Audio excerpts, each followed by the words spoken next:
Ladies and gentlemen, our referee has called a stop to this contest, declaring the winner by knockout and new MMA show!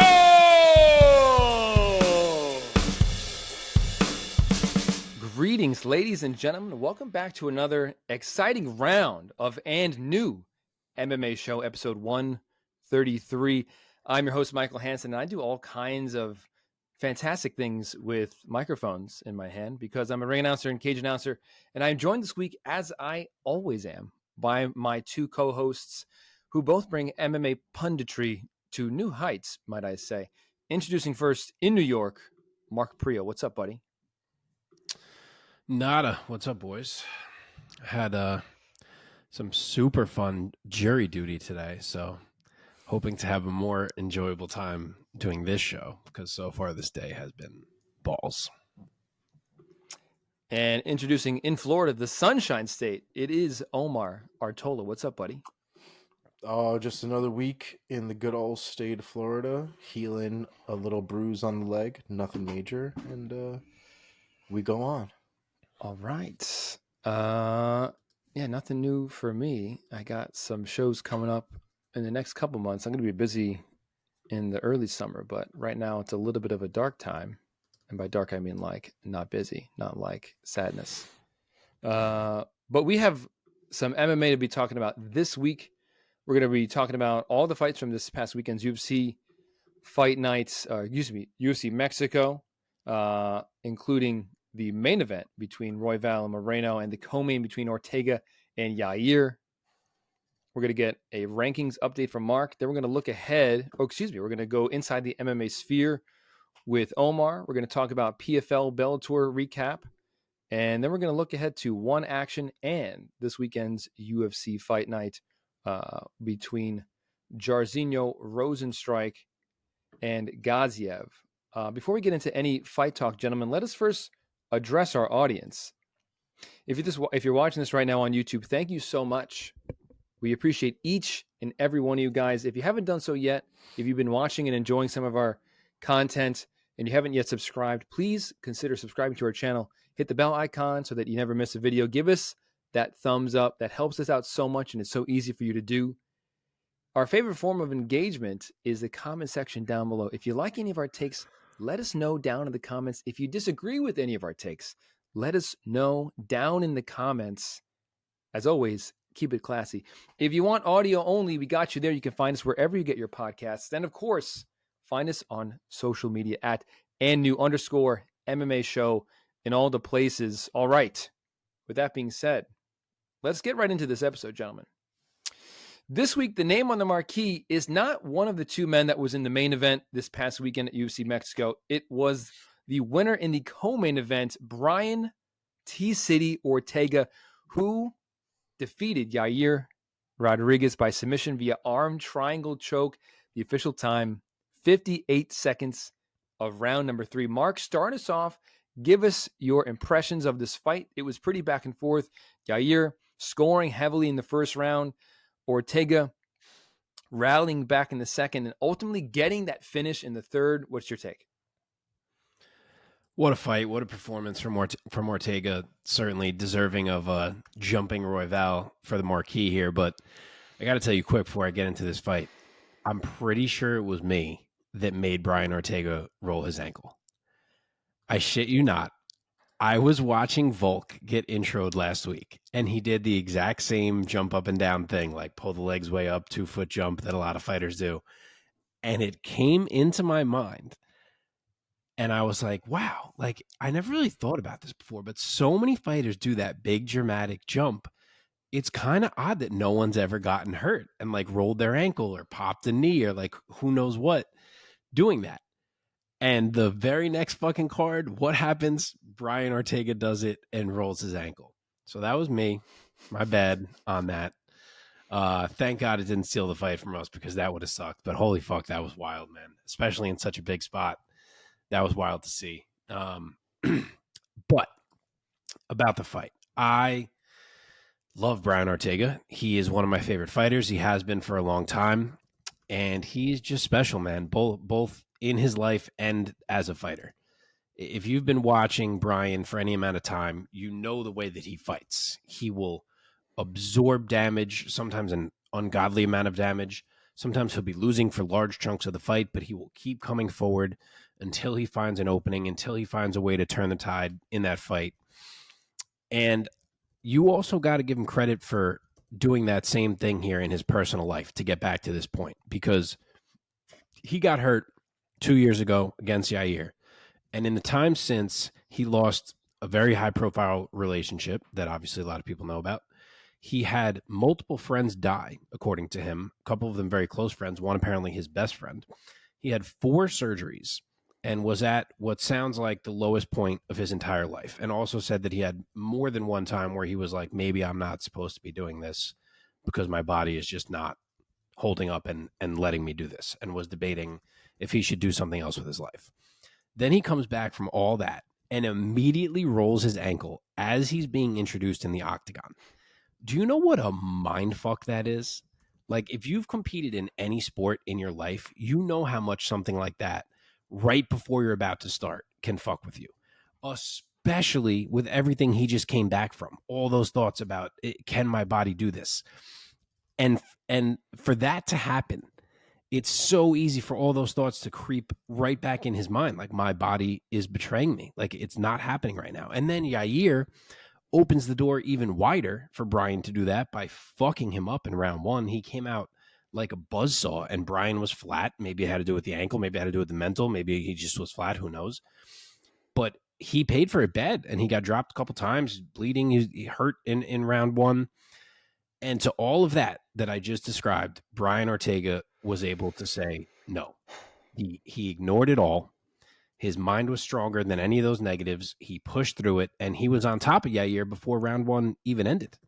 And then round 2, more pressure, typical Ortega style, walking forward, finding his way inside through obviously the danger that Yair is throwing, found his takedown, and then really once he was on top, Yair wasn't offering much resistance, and he just wore Yair down in that round as much as he could. And by round 3, it was easy. One more takedown directly into mount, perfect transition to an arm triangle, and Brian Ortega is back after everything. And it's a tough one for Yair because remember, there used to be some red flags about the grappling of Yair. Like, remember what we saw Frankie Edgar do to him however many years back. And you kind of got to think about that again now, coming off a loss like this. Like, he really did not look good when he was on bottom. He did not have much to offer to Ortega. So you think about other guys in this division like Evloev or if he was ever matched with Topuria or plenty of others, what he does from bottom. And that was not a great look. So that's its own issue, but what a night and what a return for Brian Ortega, a performance to remember for him for sure. Omar, let me bring you in here. Give us your impressions of the kickboxing on display from Yair Rodriguez in the first. Wasn't able to seal the deal, and he left the opportunity for Ortega to come back in the second. And what happened in the third happened. Give us your take. I mean, you got to love the striking from Yair. Yair is as crisp as ever. As far as the finishing aspect of it, man, I mean, he gave it his best shot. Oh yeah, Ortega is not an easy one to put away. You know, you could probably nitpick things in those sequences, maybe that he could have done better that might have led to a finish. But the reality is, it's controlled chaos in there, and I think Yair did as good as anybody was going to do against a beast like Ortega, a guy that comes forward. You know, now that Korean Zombie's gone, Ortega might be next in line for a similar moniker. You know what I mean? I thought Rodriguez did very well in the beginning. Obviously, kind of put the beats on Ortega really quick, but it was the work to the body I was super impressed with. It was a lot of kicks to the body, a lot of front kicks to the body. You know, we've all seen, like Mark said, Ortega take a ungodly amount of damage, and guys are very tough taking damage to the head and all that kind of stuff. But the body is really where there's not enough toughness in the world to stop you from eating multiple shots to the body. I say that full well knowing that Ortega survived that first round, but it wore on him and it definitely ate at him. And you could see how that second round, you know, he had to find something else. He didn't go in there, you know, trying to outstrike Ortega or Rodriguez at that point. Right. Ortega's got hands for sure. The kid's boxing is crisp, but Ortega just had he had he had that distance management on lock. Like that was all him. Anything he wanted to do, he was able to do it and get out of the way.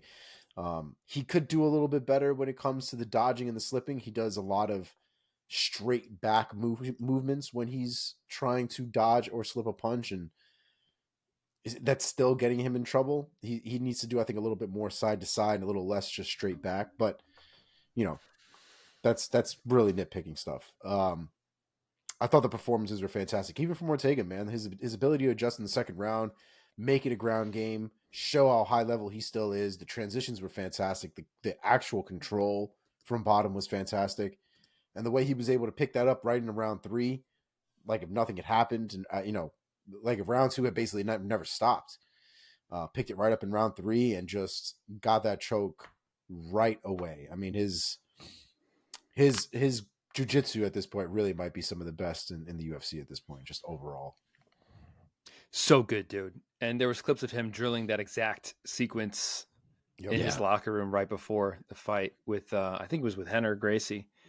Man, gutted for Yair, because I fucking love Yair Rodriguez, man. I love watching him fight, but I also love Brian. I also love Ortega. And this was definitely one of those things where I was not going to be happy seeing either one of these guys leave. What were we going to say? I was just, there were choices that Yair made in that fight that I feel like lost him that fight. And it's really starting to, and a lot of it had to do with his propensity to go down to the ground. There was one point where he tried to go for a guillotine on Brian Ortega. What the fuck are you doing? Yo, that guillotine was kind of tight though, man. But he's never in the right position. His arms were in the right position, but his body never was. Like at no point. It looked like he had a chance to be though. I don't know. I don't know. I know what you mean. If you don't have Brian Ortega that you're trying to guillotine, it's probably not going to work. I get it. And that's kind of my point, right? It's like if you don't have it, like if you know you don't have it, you're going to lose position. And he never got back up. He never got back up once he got down on the ground after going for that submission. Yeah. It's just not worth it. Like if you're beating this kid, and to Yair's credit, he was not afraid to do some ground and pound on the ground, right? To play with Ortega on the ground and really get down there. And I loved that. I was all about that. But then you start playing with him in his world, and you landing ground and pound and keeping a base and not allowing Ortega to get anything from full guard is not the same as going for a guillotine, ending up in bottom, and then surviving for the rest of the round. Yeah.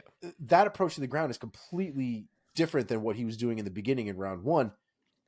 And I just feel like I don't know why, because it's not the first time we've seen him do that either, where he's like okay going down to the ground and just being on bottom and like trying to figure something out and like spending time down there but like he spends the whole round down there and just loses. And that's it's not because he's necessarily a bad fighter. You know what I mean? If he has nothing off his back, he can't fight like that. And I'm not sure he can stay upright against dudes who are dead set on taking him down. So it's a bit of a problem. Yeah. And he's not bad off of his back. But no, against most guys, he smokes them. I mean, at the elite level. Right.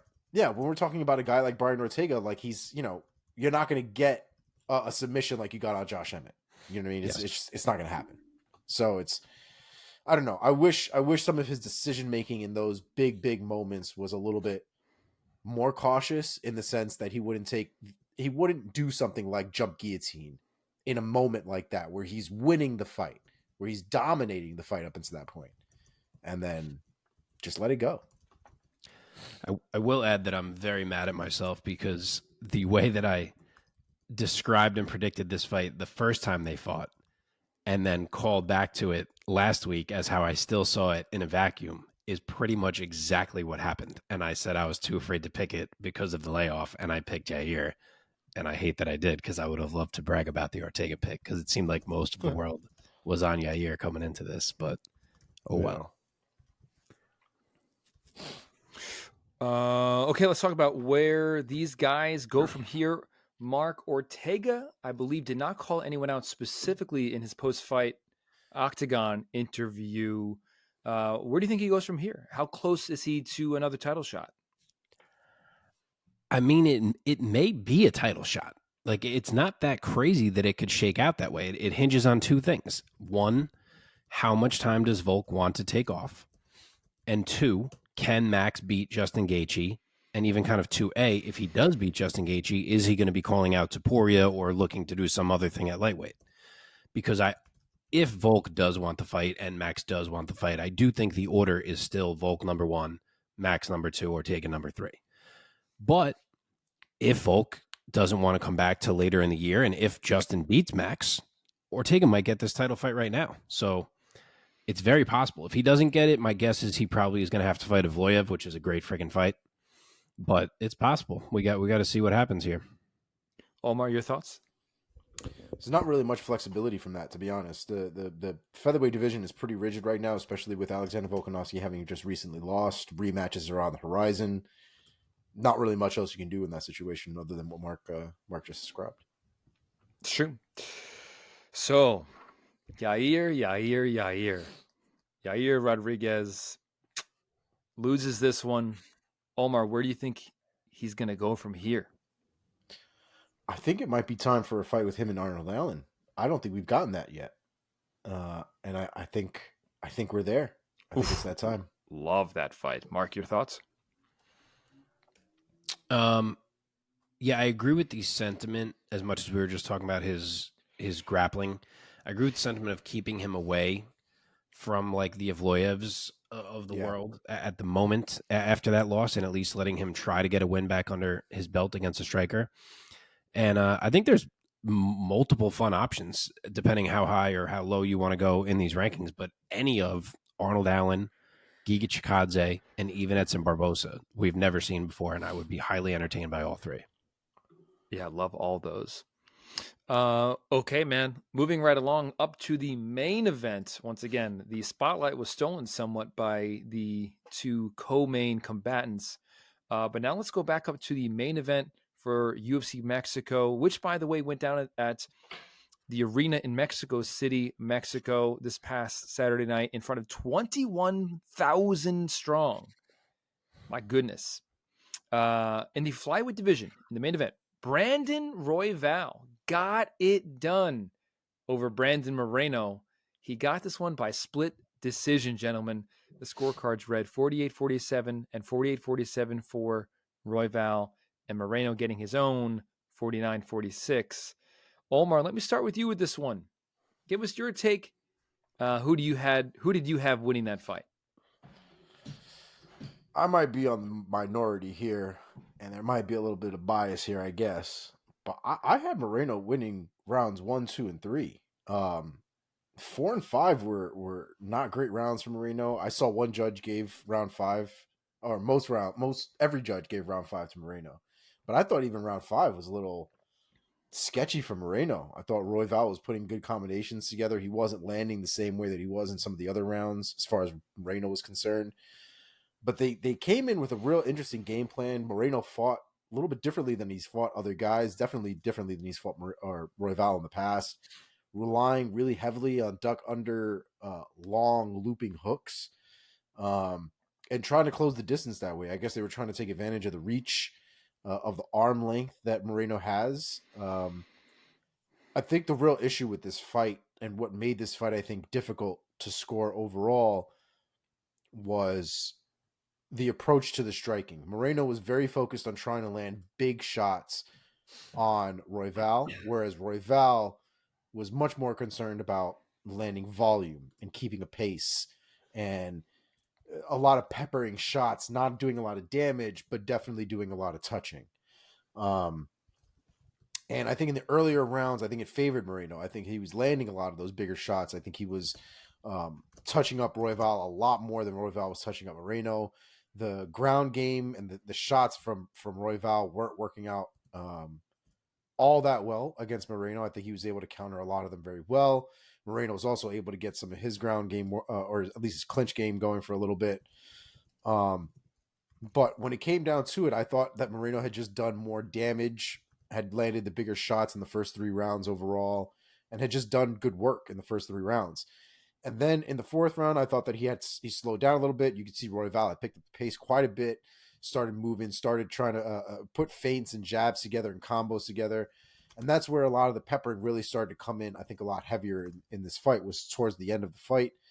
And so I gave Royval rounds 4 and round 5. I was, again, seems to be in the minority there with the round 5, but I thought by round 4, I thought Moreno had already done enough to win the fight in general. So I wasn't surprised to see the scorecards everywhere, because, like I said, I can tell when a fight is going in the direction of maybe what you favor as somebody who's a combat sports person.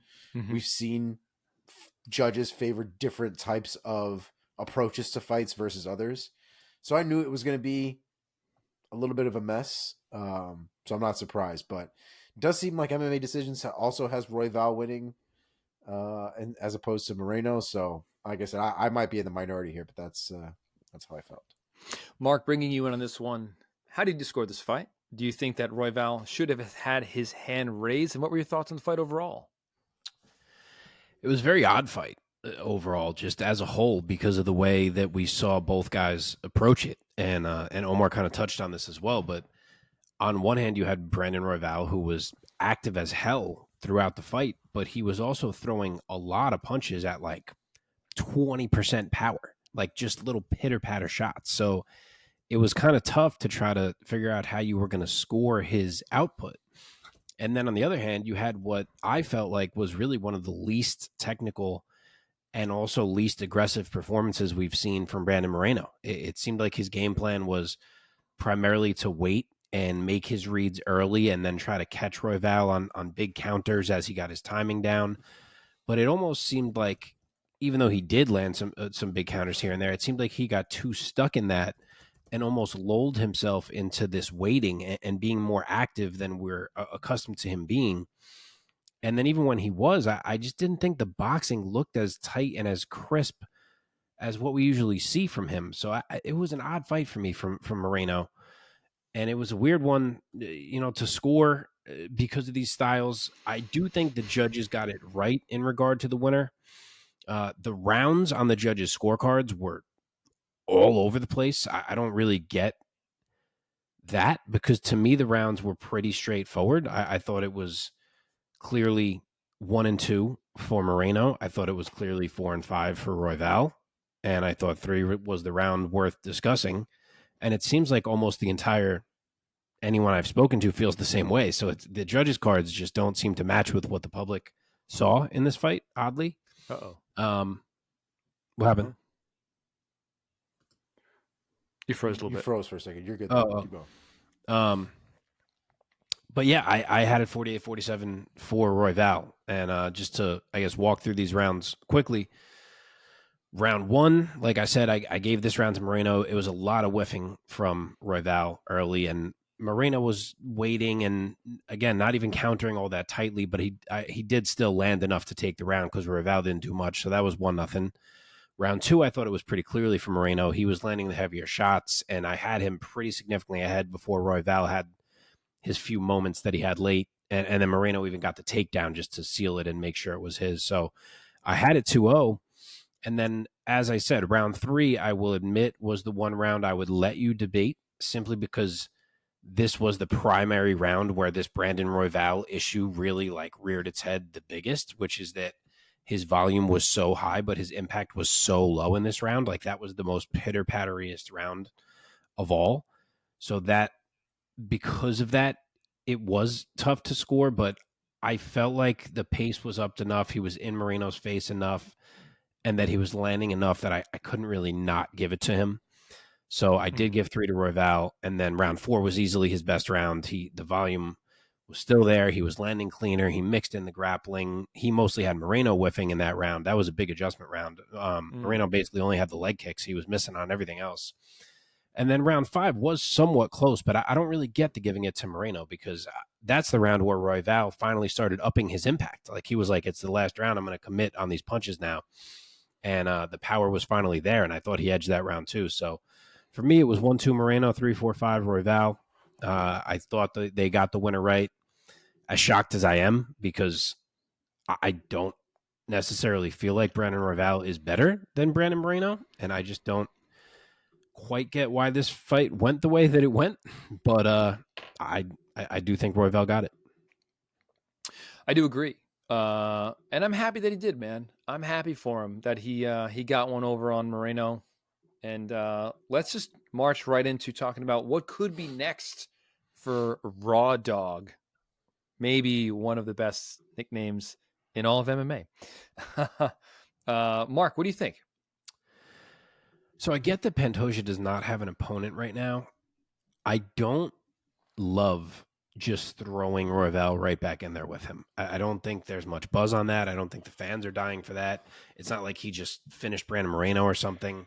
Obviously, there are people who think Moreno won the fight, as you just heard from Omar. So I don't know that I would jump right to that. I think you have a couple guys sitting there, like Amir Albazi, who was supposed to be in this fight against Moreno initially. You have Manuel Kopp hanging around, who never seems to be able to get into a cage, either because of his own fault or his opponent's fault. You even have Makayev fighting this weekend. If he were to win against Alex Perez, like, I think you can kind of look around this landscape and pick one of these guys and make Brandon Royval get another win before you're going to march him into a title fight. I don't know what that means for Pantoja. Does he wait a bit? I don't know. It doesn't feel like we should be saying, okay, Pantoja Royval too, at least not to me. No, I kind of agree though. I mean, it just, we start getting into the weird territory where this kid is probably, he is legit number one contender in the flyweight division. So how far back are you going to throw? How far back is the opponent we're going to throw at him? And it's like, because you can't really, can't punish him, right? He just fought Pantoja. It went the way that it went. He fought Moreno now. Maybe Albazi, maybe another one with Kai Kara France, which seems almost just as repetitive, to be honest. Maybe New Blood is the way to go, but it just seems like you're going further down the list in an area where Royval has probably earned a better fight. So it's a rough spot for Royval. He's in a weird area there. No matter who he fought, like even if it was Kopp, who's only ranked, I don't know what he is, like 5 or 6 or something. 6. I think they would announce it as the winner is getting Pantoja. Like, I don't think the guy's number would necessarily matter, because I think the UFC would frame it as, this is our fight to see who fights Pantoja. And like, does Manuel Kopp get a Pantoja fight? Because that also seems fucking crazy. If he beat Brandon Royval, he'd be number 1. And I know Royval's number 1 right now. It's just that he just lost to Pantoja. I don't know. If you're listening and you have a better idea than we do, leave a comment. But I mean, maybe it's just Albazi then. Albazi's 3, if that's what you want to do. I don't remember what Albazi's injury was. I don't remember how long he's actually out for. But I don't know. I don't know. That's the only one that really seems to make the most sense. But yeah, it's a little bit of a mess for him, unfortunately. Yeah.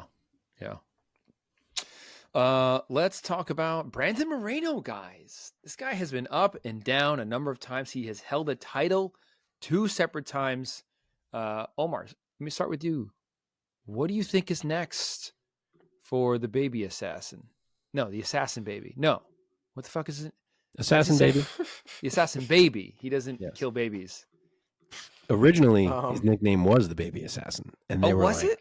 Yes. And they were like, bro, you are not going to be the baby assassin. We are going to have to turn these words around. And he was like, all right. Yeah, because in Spanish, the direct translation from Spanish is baby assassin. And, how do you say in Spanish? Bebe asesino, I guess is what he would call himself. So yeah, it didn't go over well when they told him how to directly translate it, and then he started going around saying, "I'm the baby assassin." That's terrible. Yeah, translations can be rough, kids. Be careful with all that. Don't let them near hospitals. My God. So just for context, real quick, Amir Albazi had a neck injury that had him pull out of Royval. So neck injuries aren't great. Gotcha. Not great. So we might not see him for a minute. But as far as Moreno's concerned, man, I feel like Moreno has fought 3 people in the last 7 years. And I wonder if it's time, since the last guy that he fought that isn't on this is Jussier Formiga. Mm-hmm. And that was 2020. And since then, he's basically fought a Rolodex of 3 guys. just over and over again.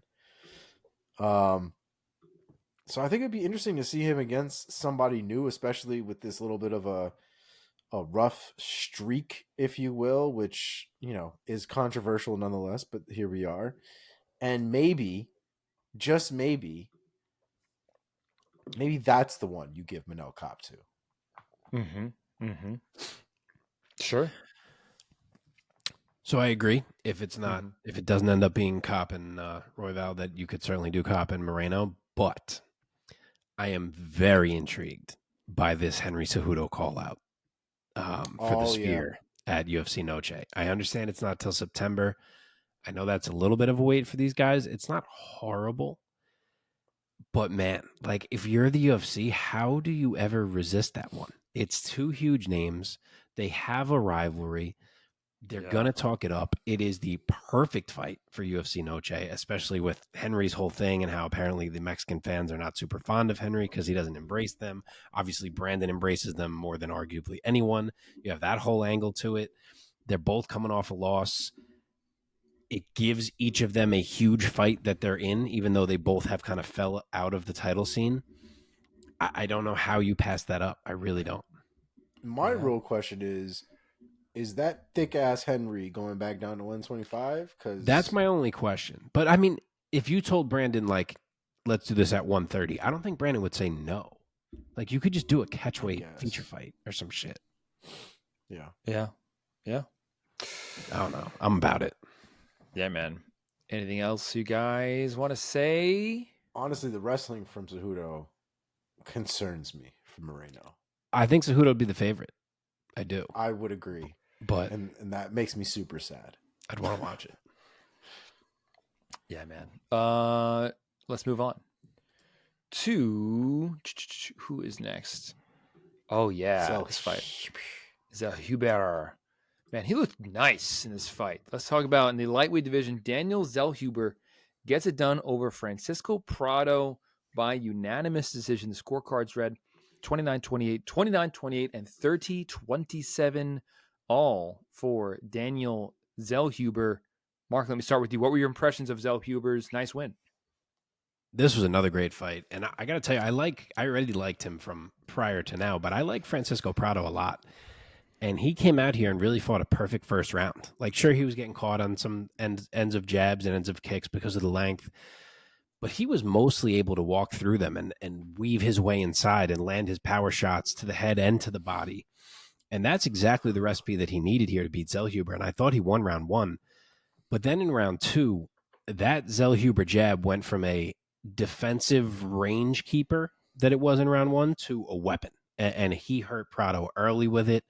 Then he cut him with it, and the fight changed right there because Prado started to back up a little bit. You could see visibly Zellhuber's confidence shoot up, and his aggression went right up with it. And he really never looked back from there. As that round went on, he got so dialed in on the range. And as much as Prado stayed in the fight because he's a little pitbull in there, he was just outgunned once Zellhuber had that range down because he needed to get inside of it. And once Zellhuber kind of got it, he never lost it again, and he really had Prado stuck. It was a great fight. You know, Prado was battling, don't get me wrong, but it was a great night for Zellhuber. And it's hard to believe that that's the same kid who dropped his debut to Trey Ogden and looked bad in it, because we are now seeing everything that he was billed to be, and he's looking very strong at this point in his run. Yeah, man. Omar, talk to me about where you would want to see Zellhuber go next in the division. We'll talk about the fight as well, Omar. He didn't get to yet. Oh, my bad.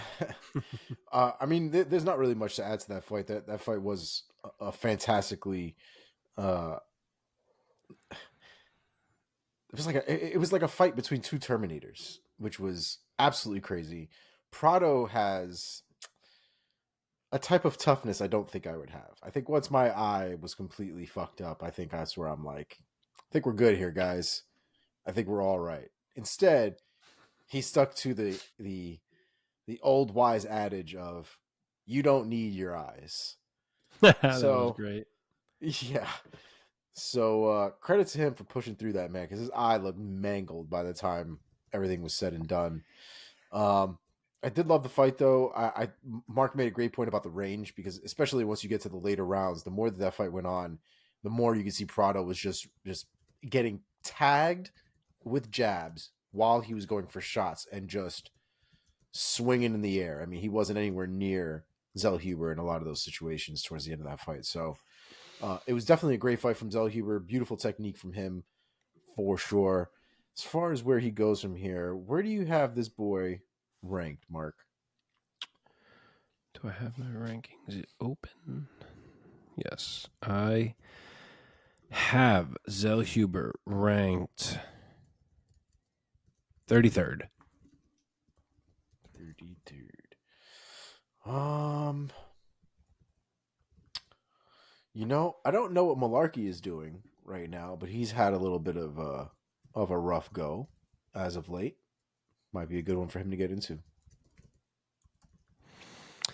Yeah, I'm struggling to find someone that I think is the perfect choice, honestly, but I settled on Nasrat Hakprast. He's another guy who's on a nice little roll recently.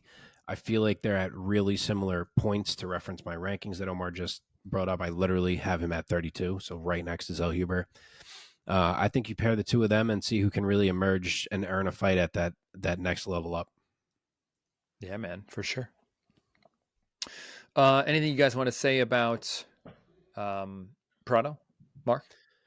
I'll throw one out. I'm a fan of his. I like this guy. He's maybe a little small for the division. I mean, in this fight, he looked super small, but it's only because it was against Zellhuber. It's not like he's a midget.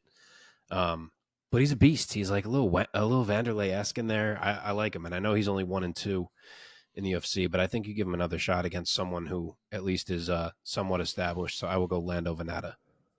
Okay, Omar. I actually had a similar thought.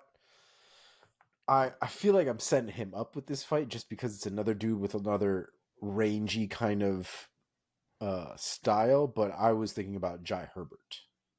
Okay. I almost said that, and then I literally was like, that's fucked to tell him he's fighting another giant.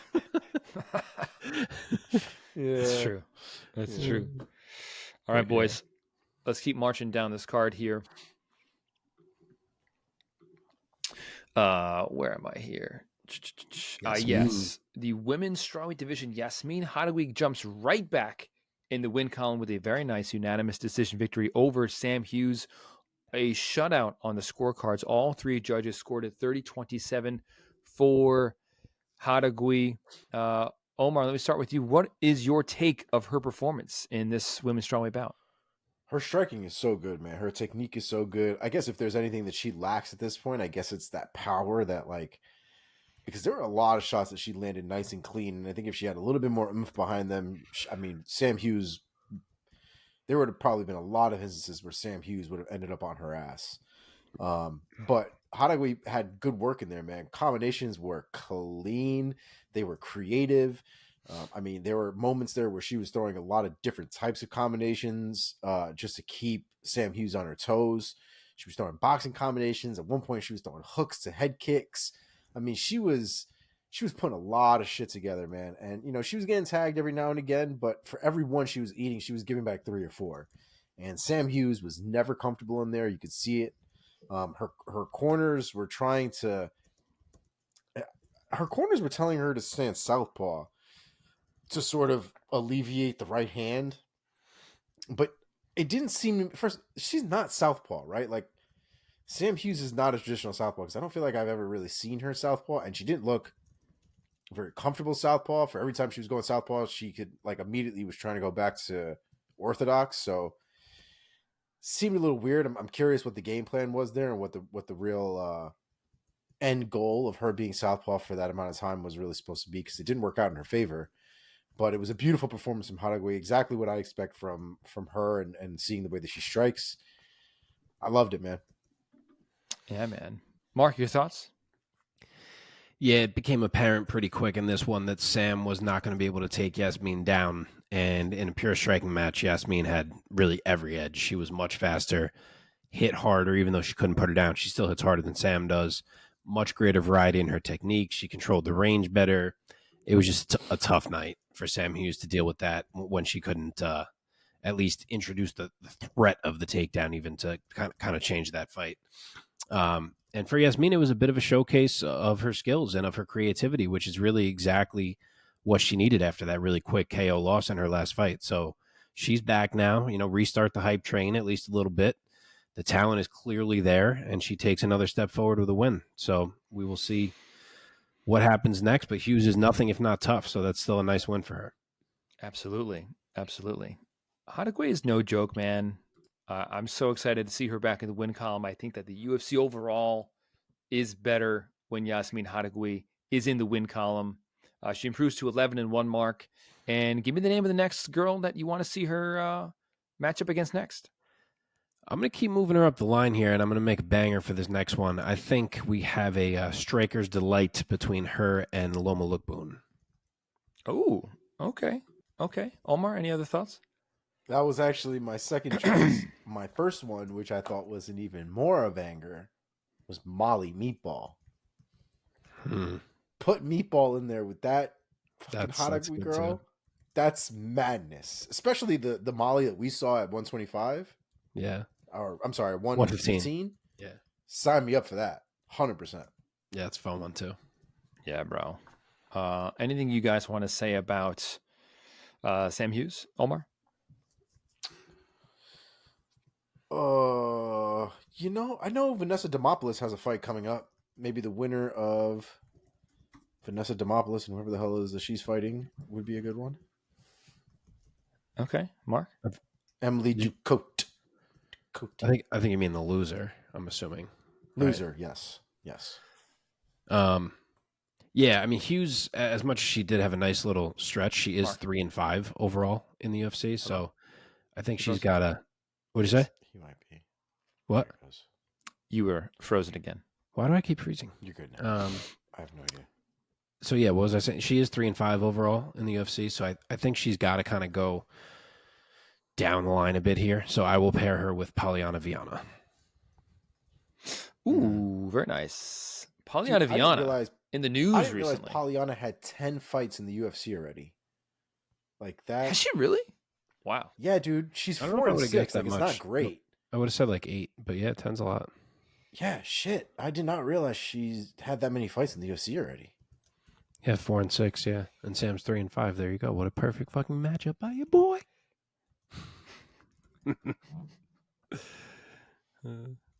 I guess we're moving on. Yes, sir. Moving on. Let's see. In the lightweight division, Manuel Torres defeated Chris Duncan by submission via rear naked choke in the very first round. The official time, 1:46 of round 1. Mark, take it first. Dude, Manuel Torres does it again in basically the same way that he always does it. Yeah. Which is that he looks insanely talented while still getting hit super clean dead in his face. It's the one flaw so far, and it's always there. And as he keeps moving up, he's going to eat. I want to say he's going to eat one that he can't eat. He's going to eat one that he can't absorb. So it's a bit of a concern because it happens every single fight. But that aside, he is nasty. He will drop you. He'll submit you. He's strong as hell. We see now, too, because Duncan is a strong dude, and he got overpowered here by Torres. And he doesn't like to play with his food. He's in there to get the kill as quickly as possible. And he did it again. So big win for Torres, big win in Mexico City. And we'll see how big they go with his next step here. Because, as I said, the talent is very obviously there. And he crushed it on the mic, I thought. So he's a guy who could really get an opportunity to jump up quickly here. But yeah, I'm just a little concerned with the getting hit cleanly dead in his face every fight. Omar, you're muted. Omar, you're muted.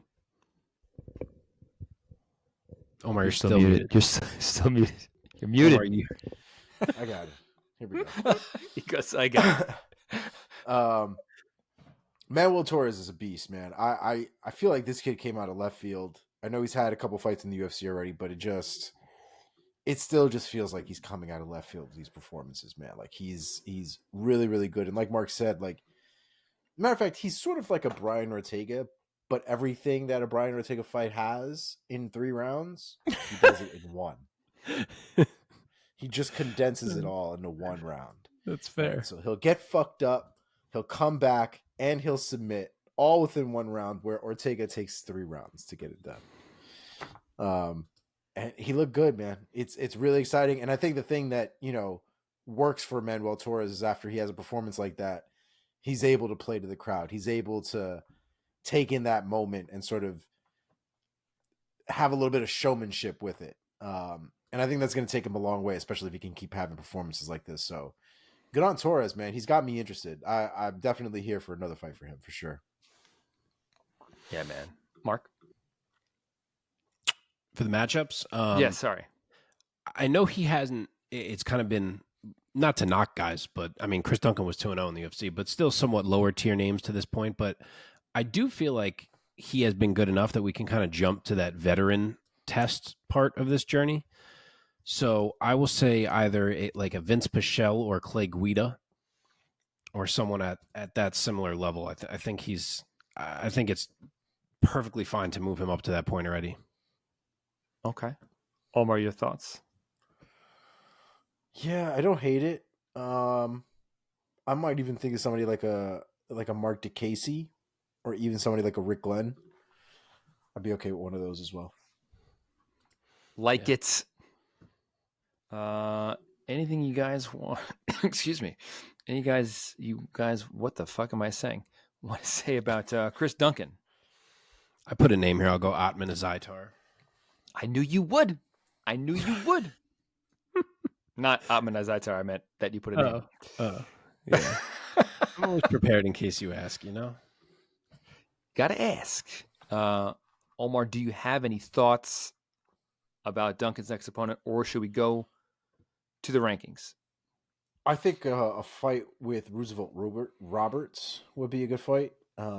Roosevelt had a strong showing in the Ultimate Fighter, and then kind of had a little rough return to the UFC, but I still think he's talented. I think he still might have something to show. So I think a fight with him and Chris Duncan could be good. I like that fight. So, hey, we're not doing lightning round this week, but real quick, I just want to shout it out. That fight in the featured bout in the prelims between Raoni Barcelos and Christian Quinones. Man, oh man, what a fight that was. That's right. You give my boy Raoni Barcelos a shout out. That's what I wanted to bring up in case you guys wanted just to say a quick little piece about that performance. I loved it. I actually thought that he looked a little bit old for the first time. And someone on commentary, I think, actually said it too. I don't remember who or in what context, but someone made a similar point, which is just that like he's still so good, but it was the first time I felt like his fast twitch was not fast twitching the way it usually does.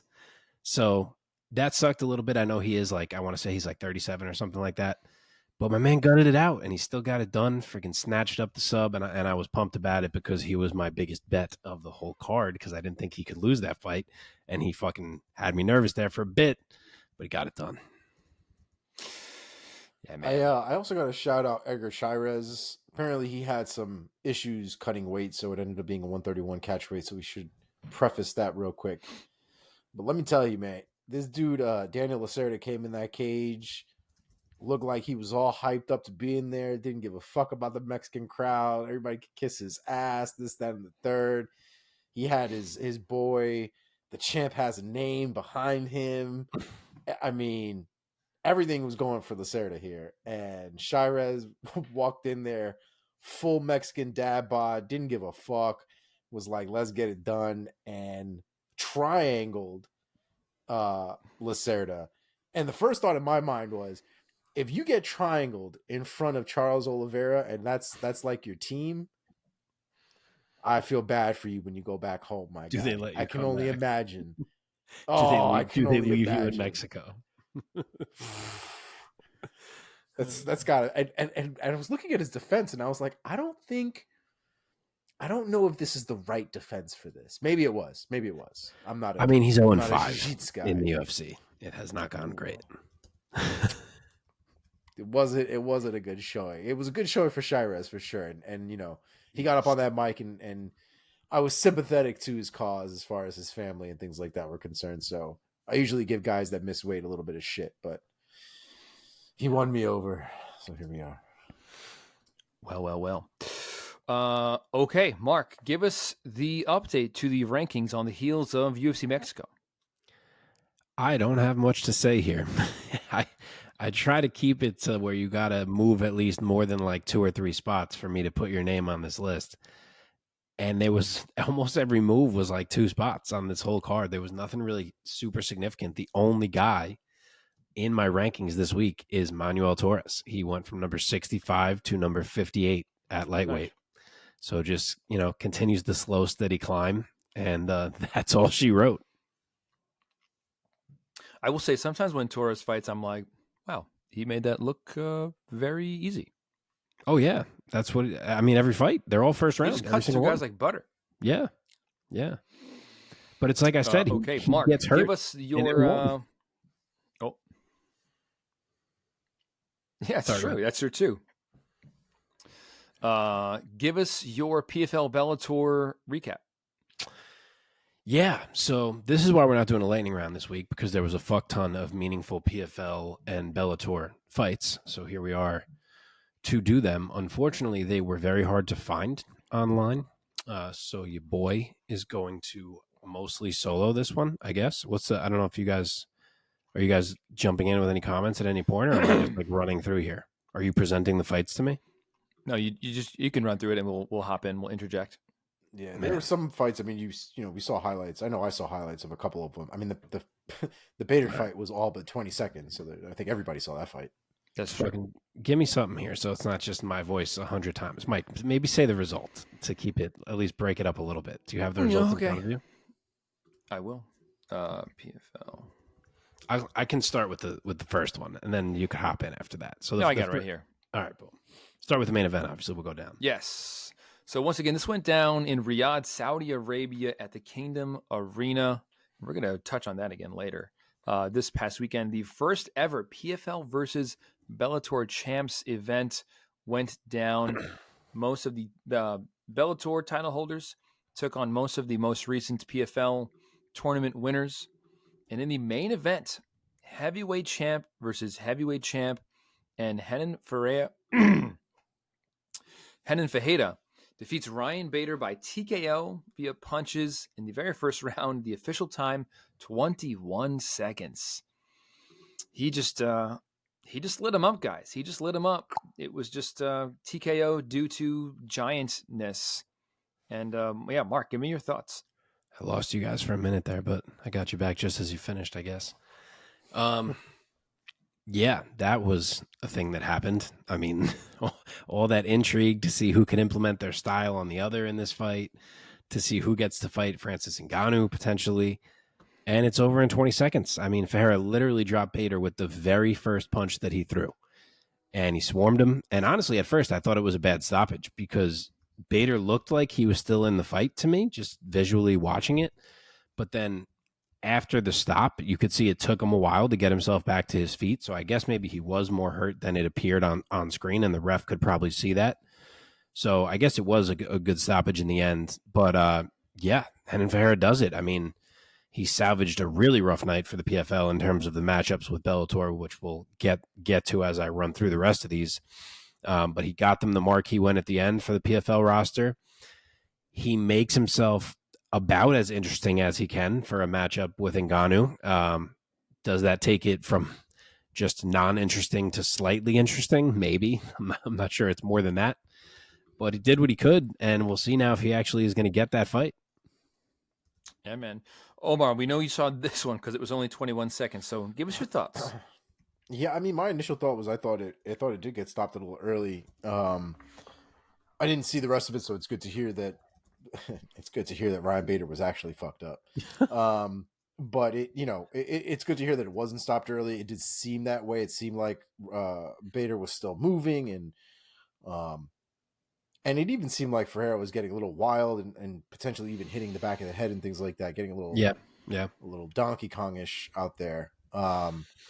But all things considered, man, I mean, it was a total ordeal. When I picked Bader to win this fight, it was more about Bader being able to take Ferreira down to the ground more than being able to strike with him. And we didn't even get there. I should have known. I should have known from the fight when Ryan Bader tried to swan dive to get John Jones. That's how he deals with guys that are insanely tall. I should have known. But Yeah, it's true, man. I haven't picked Bader for a fight in like a fucking decade. But the one that I picked Bader for is the one that he gets obliterated in like 20 seconds. He really just walked right into range. Like it was like, wait, did no one tell you were fighting a giant? Like what? I don't know if he knew that he'd walked into range. I think that's really what it was. Yeah, I think I agree. I think he completely misgauged how But that's long what I and mean. how. Yeah, I don't know. Yeah, I don't know.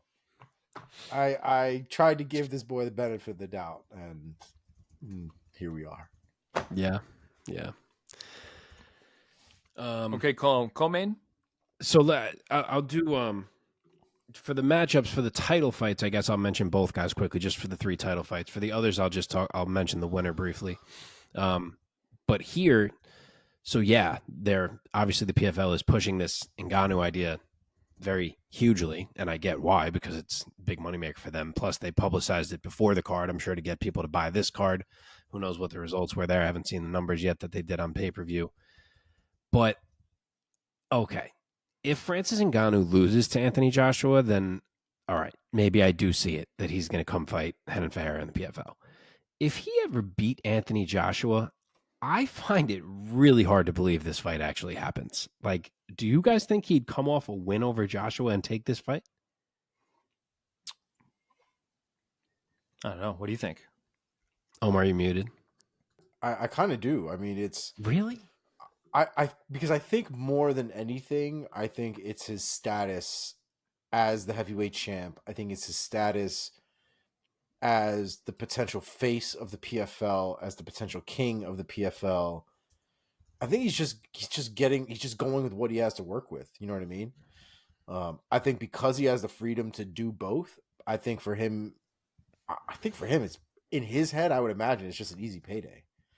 I don't know how true that is. Maybe. I mean, what if you ever lost to fucking Renan Ferreira? But I guess he doesn't think he could. Well, I mean, he ain't going to lose the way Bader lost. I can tell you that. I saw he was like minus 900 on the early lines that came out. Well, I think Ferreira would probably have a lot more fear and respect of Ngannou than Bader. So better. Oh yeah. Yeah.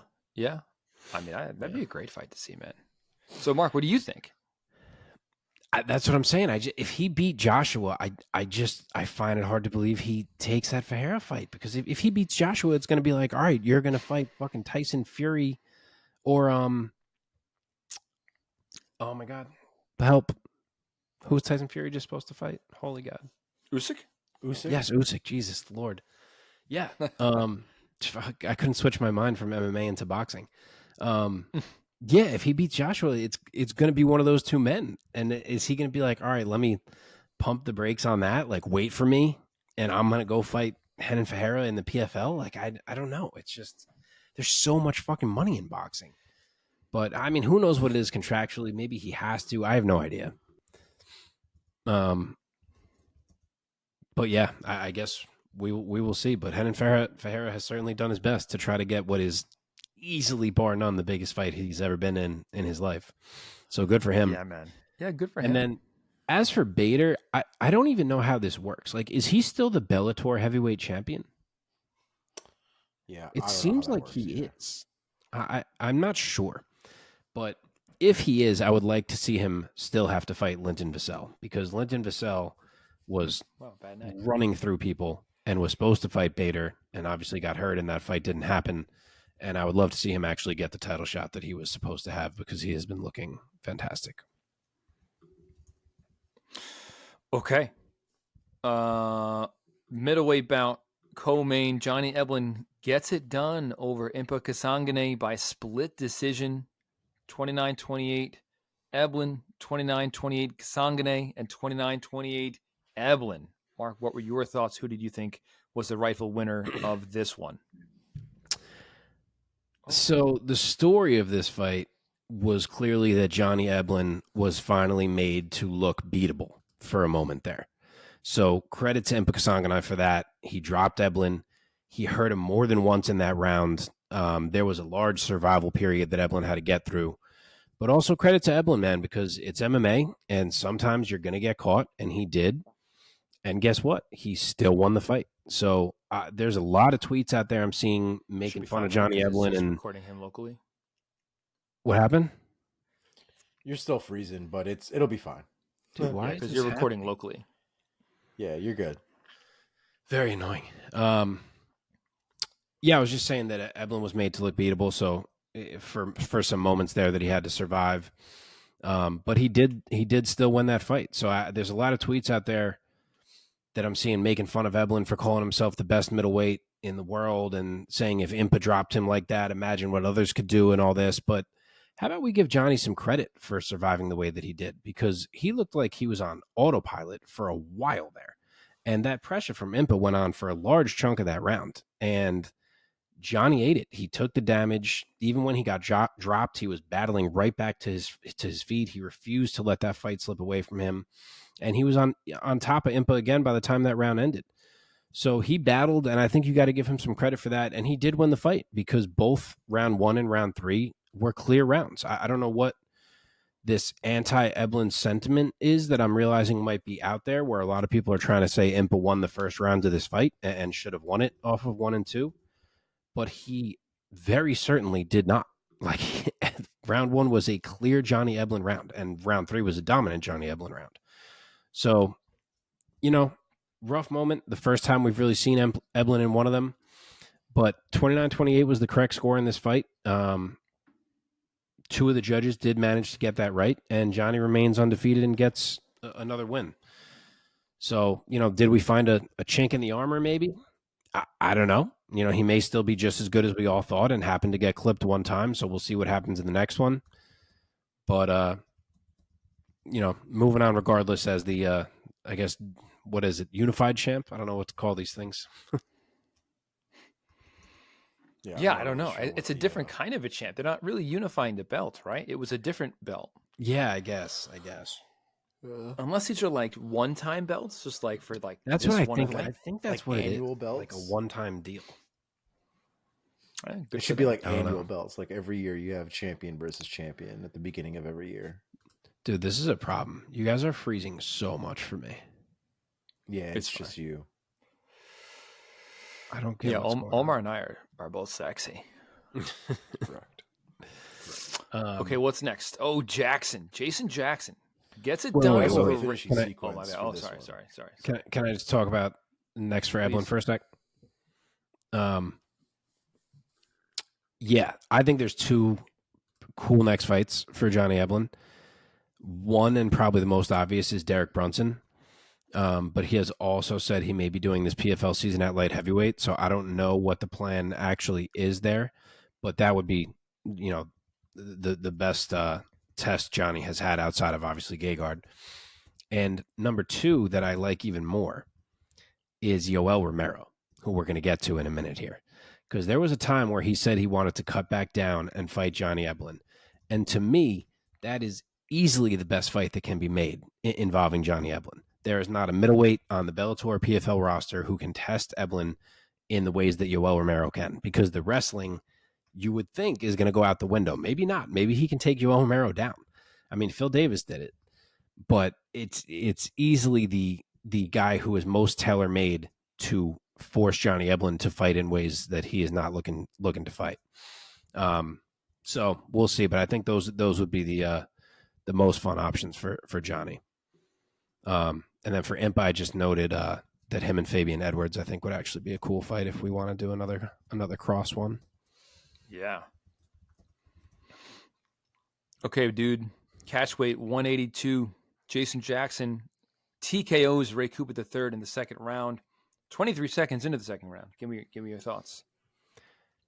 Jason Jackson is on one hell of a friggin' run right now, man. He dominated Yaroslav Amosov, and now he dominated Ray Cooper without really being touched or breaking a sweat. I mean, he targeted the right calf. I mean, he targeted the calf right away, and he hurt Cooper there early, which was a key because, Cooper needs to lunge inside that range to land, and he was slowed down almost immediately. Then Jackson went to the wrestling. He worked that. He had Cooper hurt there with ground and pound by the end of round 1. And then round 2 was just one more leg kick that dropped him, bit more ground and pound, and that was all she wrote. So it was absolutely dominant in every single way. Jason Jackson feels like a guy who is peaking right now and who may have some more rungs to climb on the world rankings of the welterweight ladder. Love it. Love it, love it, love it. And he called out Cedric Doumbé, which, I mean, obviously it's a big deal, and Cedric Doumbé is a big deal right now. I'm not sure that's going to happen when Magomed Karamov is still waiting there, who was supposed to be in this fight. I would imagine he is still looking to get this fight. So I don't know, but interesting to me to hear him call out Doumbé like that. So you could tell the way these guys value Cedric Doumbé with what he's done so far in his short MMA career.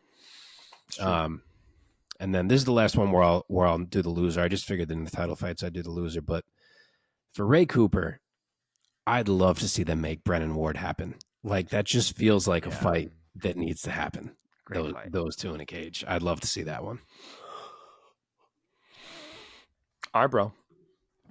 Heavyweights, Vadim Nemkov gets it done over Bruno Cappelozza. Technical submission, chokes him out with an arm triangle in the second round. Tell us how it went down. Vadim Nemkov, the heavyweight, looked a whole lot like this guy we know, Vadim Nemkov, the light heavyweight. He still dictated range fantastically. The speed carried up with him. The power carried up with him. Still a wrestling and a grappling threat. I mean, you know, again, it helped that he wasn't fighting a huge heavyweight here. Like we mentioned in the preview last week, it'll be interesting to see how he adapts when he has to fight one of the larger guys on either the PFL or the Bellator roster, and the reach is more of a factor against him and so on. But for what this was, he fought an absolutely perfect fight. He controlled it almost entirely. The one time that Cappelozza did land a couple and rush in, Nemkov just dropped and took him down.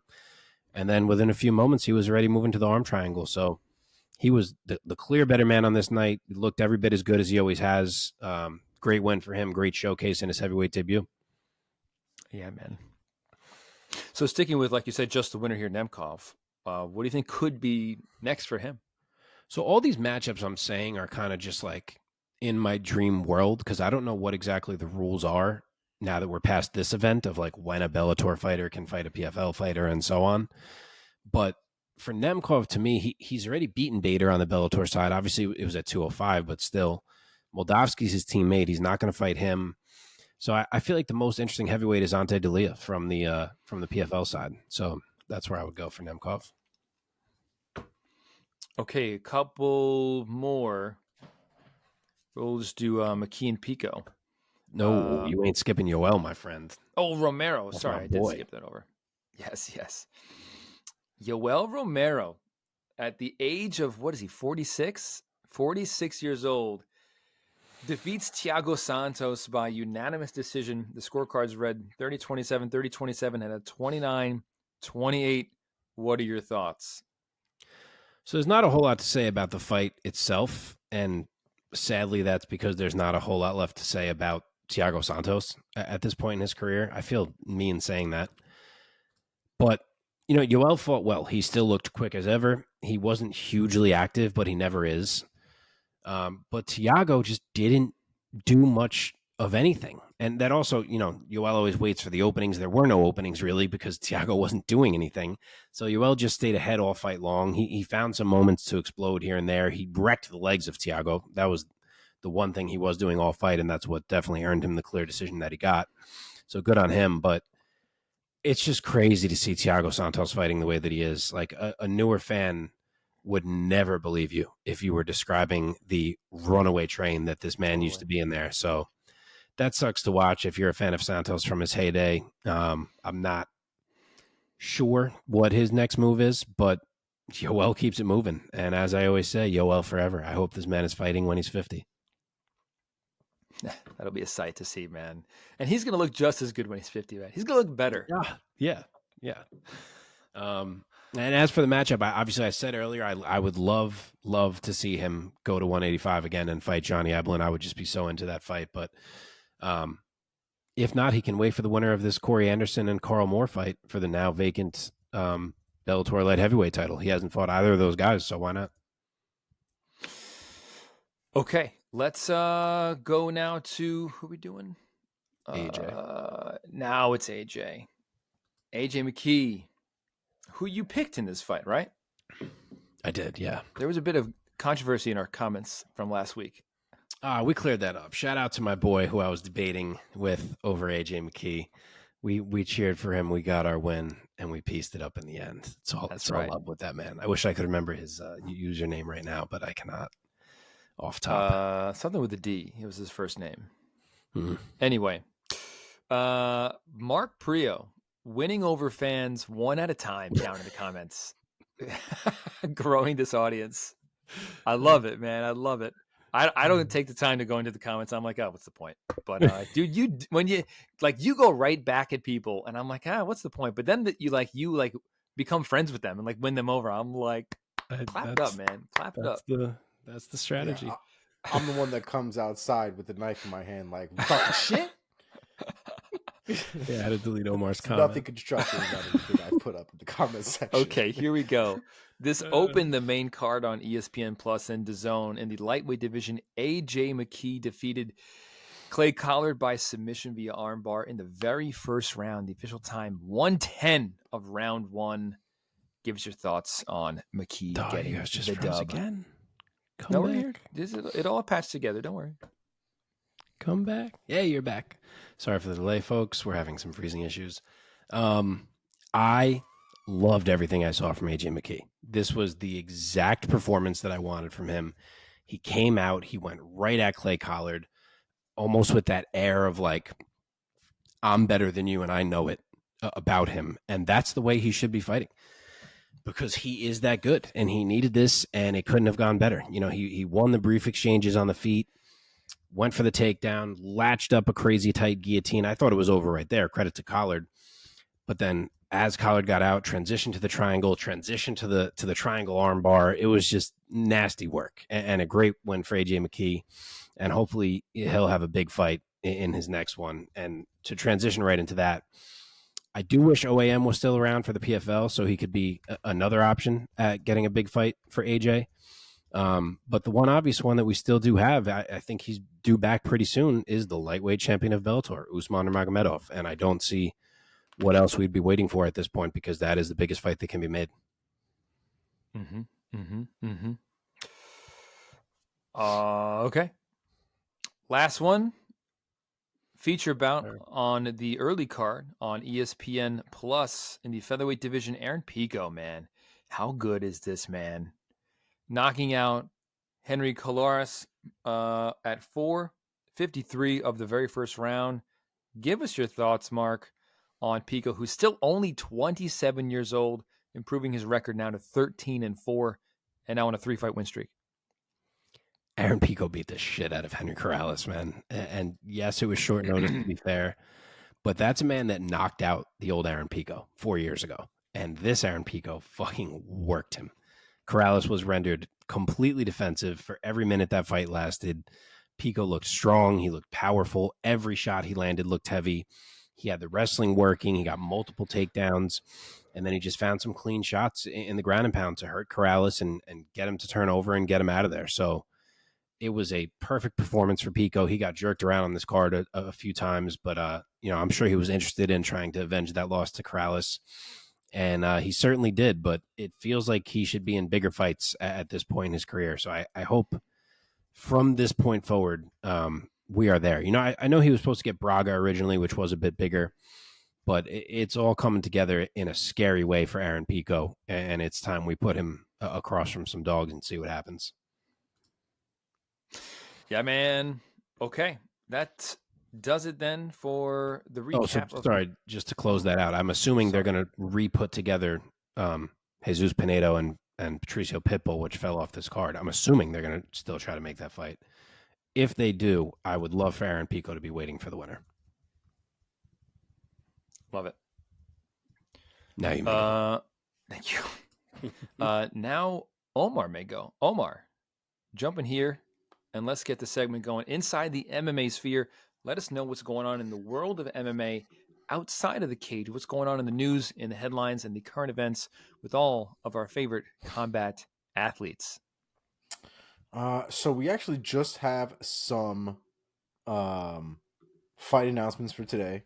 I will mention that Jones did end up going to the PFL Bellator event. John Jones ended up going over there. Francis Ngannou was over there as well, and they tried to do some, try to lay down a foundation for potential fights somewhere down the line in the future. Gotta love how Ngannou just called John Jones fat and said, "In your dreams." That's probably one of the biggest flexes I've seen in quite some time, especially against John Jones. But he's not wrong. John Jones is looking quite large and quite puffy. So I think Ngannou is probably not incorrect in his statement. I don't think it's going to happen anytime soon, obviously, but they're gonna put it out there. They're gonna sprinkle the seeds and see what happens. But let's get into some fight announcements, and we can move right along to these weekend's cards. First fight we have here, Joel Alvarez is out of his fight with Ludovic Klein. Klein will now be facing AJ Cunningham. That is going down at UFC Vegas on March 2nd. Raul Rosas Jr. and Ricky Turcios have been rebooked for UFC Vegas 87 on March 2nd. Raul Rosas Jr. versus Ricky Turcios is now off of that card on March 2nd.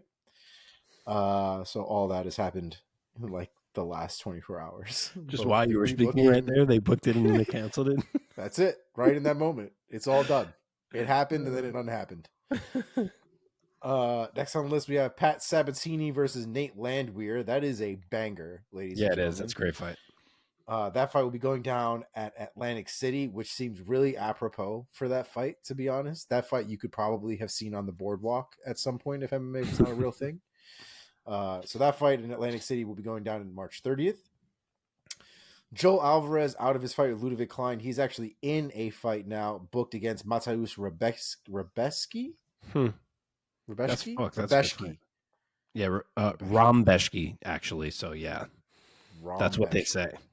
There's no That's M. not what it reads. Yeah. That's all right. Well, he'll be fighting Mateusz Rombeshki. He's been added to the Vegas 91 card on April 27th. We have Jared Gooden fighting Kevin Jousset. That fight has been added to the May 11th card. That's actually a really good fight for those of you who may not know those names. Michael Johnson versus Matt Frivola. What the fuck is it? The Steamroller. Steamroller. I don't know. I was the Steam Train. That's not right. That's incorrect. So Michael Johnson, Matt Frivola will be fighting. That's also a real good fight. That's a going down big May chance. 11th. That's a big chance for Michael Johnson. Matt Frivola was like just ranked. Like he's probably number 16 right now. Like Something I know he tells fell me out. Matt Frivola took that fight because he knows who Michael Johnson is. I feel like that's more for Matt Frivola than it is for actual career but like things. If Johnson I mean, won that fight, he would go from like irrelevance 30 back something to mattering. He's what? What is he in your ranking? He's 30 something at this Probably point? lower than that, dude. He's got some bad losses. Let me look. Yeah. So for Vola in my rankings is 15. So I guess I have him over someone that the UFC has him behind. Oh, Dober. They have Dober ranked, and I have him one spot behind Frivola since Frivola literally just knocked him out. But hey, UFC gonna UFC. Where do I have Michael Johnson? Michael Johnson is 44. Fuck. Yeah. Granted, a big spot. It's because he lost to Malarkey where I really didn't think he lost, so maybe he'd be more like 10 spots higher than that, but hey. It's a good name for Vola, without a doubt. Not the best number value, but definitely a good name value, I think. Yeah. We also have a good fight in the return of Mama Tisha Torres. She will be fighting Tabitha Ricci. Ooh, that is a good fight. That's a great fight. That'll be going down at UFC Vegas 92, also May 11th. And last but not least, another banger between Luana Pinheiro and Angela Hill. That will be going down May 18th. And that is all we have this week. Those are some good announcements. Some bangers, right? Great job. Yeah. Okay. Definitely some bangers. Let's see. Where are we going next here? Going to Asia, Mike. To Asia. Have you ever been in Asia? No, dude. I would love to go to that Japan. plane ride is the biggest deterrent for me to go on that side of the world. Oh, I've been yeah. to Asia. Have you really? Yeah, I went to Thailand for like 10 days. Wow. What was that like? Yeah. Amazing. Like, best trip of my life. Wow. When was this? Tied for best trip of my life. That was like our last big trip that we did right before we knew we wanted to try to have kids. So I guess that was like, Oh, nice. like 8 years ago, maybe. Mm-hmm. Mm-hmm. But yeah, it was incredible. We did Bangkok, Chiang Mai, and Phuket. And it was great. It was amazing. Yeah, Nice, I'm trying dude. to go. That's I would cool. love to go over there and just train for a couple weeks. Yeah, dude, you see the gyms are all over the place. Like outdoor gyms. I remember seeing it even then, and it's exploded way more than that now as a training destination. And it's a tourist thing now too. Like they have all of these packages where you can go. Wow. Food is included. The training schedules are Yes. included. There's vacation time as well included. So like you can go and like do sightseeing and stuff like that. But it's like 2-3 week boot camps for these places. It's not so much. I mean, maybe now, but like in the cities, like certainly not Bangkok and not Chiang Mai, you didn't really see it. But like when you got to the island type places like Phuket and some of these others, that's where they're all at, which makes sense. I guess they want to be like, trained by the beach. Dude, when I was starting ring announcing, I met this fighter who her and her coach were moving away from the US. And they were like, this is my last fight. Me and my coach, we're going to go to France. I was like, oh, wow. Why? And she was like, we're starting a Muay Thai bed and breakfast. And I was like, what do you mean? She's like, we're going to sell packages and people can come and stay and it'll be like all inclusive. And then like, there's also like Muay Thai training like included. And I said this and I wasn't making fun of her to her face. I just said it to be funny and charming. I was like, so it's going to be like, have this baguette and eggs. Now kick this bag. And she did not find that funny at all. She actually like walked away. I was like, I'm curious how she did because that doesn't sound like a great business model to me, but who knows? Shit, I'd fucking stay there. Yeah, you would, man. Would you know, Omar? You wouldn't say I'm going to go on a vacation to France and I'm going to fucking train Muay Thai while I'm there. Why the fuck not? Hold up. If I could go to France and still get my training in the morning before I go see the Eiffel Tower, you goddamn right. Your boy is doing that. Are you insane? Isn't if the I could whole have point of somebody the knowledgeable to vacation hold pads for me to for have like an a week hour? off? What is a week off? A week off is a week of waste. A week of weakness. All right. Hey, maybe it has a market then. I take it back. Dude, if I take a week off, I'm paying for it the week I get back. I'd rather not. Yeah. All right, Mike. Bring this plane back toward the runway. Yes, sir. Okay. Get me that This is Muay Thai bed and breakfast info, baby. Let's go. I will. For sure. We're going to preview fights from this coming weekend's one card and UFC Fight Night. Let us start with one championship, 166. That's a lot of me saying one. This is going down at the Lusail Sports Arena in Qatar. I think it's also pronounced Qatar or something like that. Main event, Rainer de Ritter taking on Anatoly Malikin once again, the rematch for the ages, really, in the light heavyweight division for one. Let's start this thing off. Let's start first with any fights on the undercard that you guys want to quickly highlight. Yeah, so we're just going to do the 3 title fights here. Stamp was on this card also and fell off recently. I haven't seen the reason, but that sucks because I love me a Stamp fight. But the one other interesting one on here is Arjun Bowler, who's obviously the former heavyweight champ, against Amir Ali Akbari. That should just be 2 big, strong dudes trying to outbody each other. So that one should be entertaining. But yeah, beyond that, I feel like the 3 title fights are where it's at. Yeah, man. Omar, any other thoughts? How Saturday that Stamp is not on the card? Yeah, I have no idea who anybody else is on this card. That's okay. I should mention one generally has pretty good quality cards, and even though you might not know who the names are, I'm sure if you watched this card, it would probably be a solid quality card. Also, all 3 of these title fights are rematches, which is pretty wild. Yeah. Oh, that's right. Okay, let's first talk about. Let me pull this up. Boy, where does it go? First, going to talk about Brooks and what's his name? I'm trying to see if there's any betting odds up. There were not yesterday when I looked, but I'm just curious if there are now. No, it still says none. Brooks and Paccio. Is it Paccio or Paccio? Paccio. Paccio. Yeah. This is their rematch they fought back in December of 2022. Brooks has not fought since. Paccio has gotten a win back in December of 2022. Jared Brooks got the W by a UD after 5 rounds. And now we're back, gentlemen. Mark, give us your take and your pick of Jared Brooks versus Joshua Paccio. Yeah, so I just looked. I still don't see any odds up for these fights, so I don't know why that is. But yeah, so 1 inch of height for Paccio here. Not sure about the reach. I also can't find a reach for him, which is so annoying. That happens a lot with one fighters who have not fought in America. Their reach is just not listed on our websites for whatever reason. But yeah, so Joshua Paccio is going to have the chance to get his strawweight title back here. Remember, these are, I guess, technically would be 115ers because they're rehydrated at 125. So this is strawweight. The problem is, as solid of a striker as Paccio is, I just think he is outmatched by Jared Brooks. And I thought this the first time they fought, based on the athleticism and the speed and the power, and of course the wrestling that Brooks brings.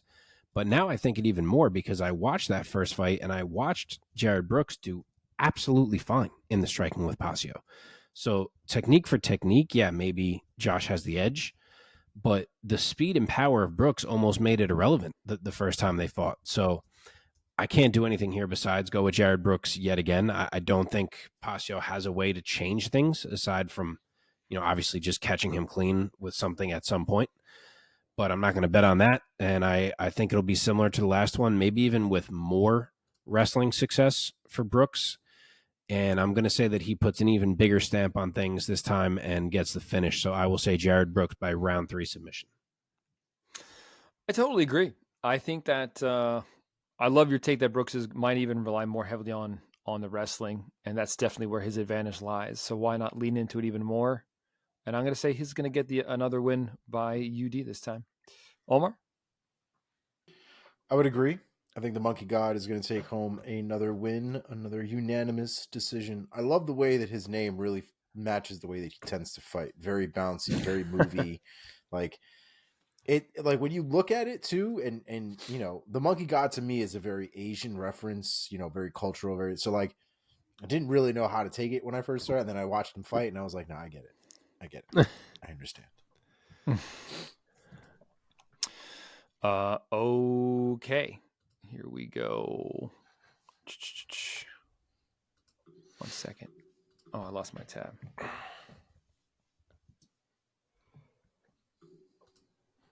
Our next title fight going down between Tan Lee and Kai Tang. These two fought back in August of 2022 for 160, and Tai Lee came away with the win in that fight by a unanimous decision as well. No, Tan Lee did not win that fight. Tang Kai won the fight. Tang Kai won that fight. Sorry. I'm reading this backwards. That's right. And we are back. Let me cue this up real quick. Kai Tang, 28 years old, out of Hunan, China, 17-2 as a pro with 13 knockouts, has never been finished himself in any way, shape, or form.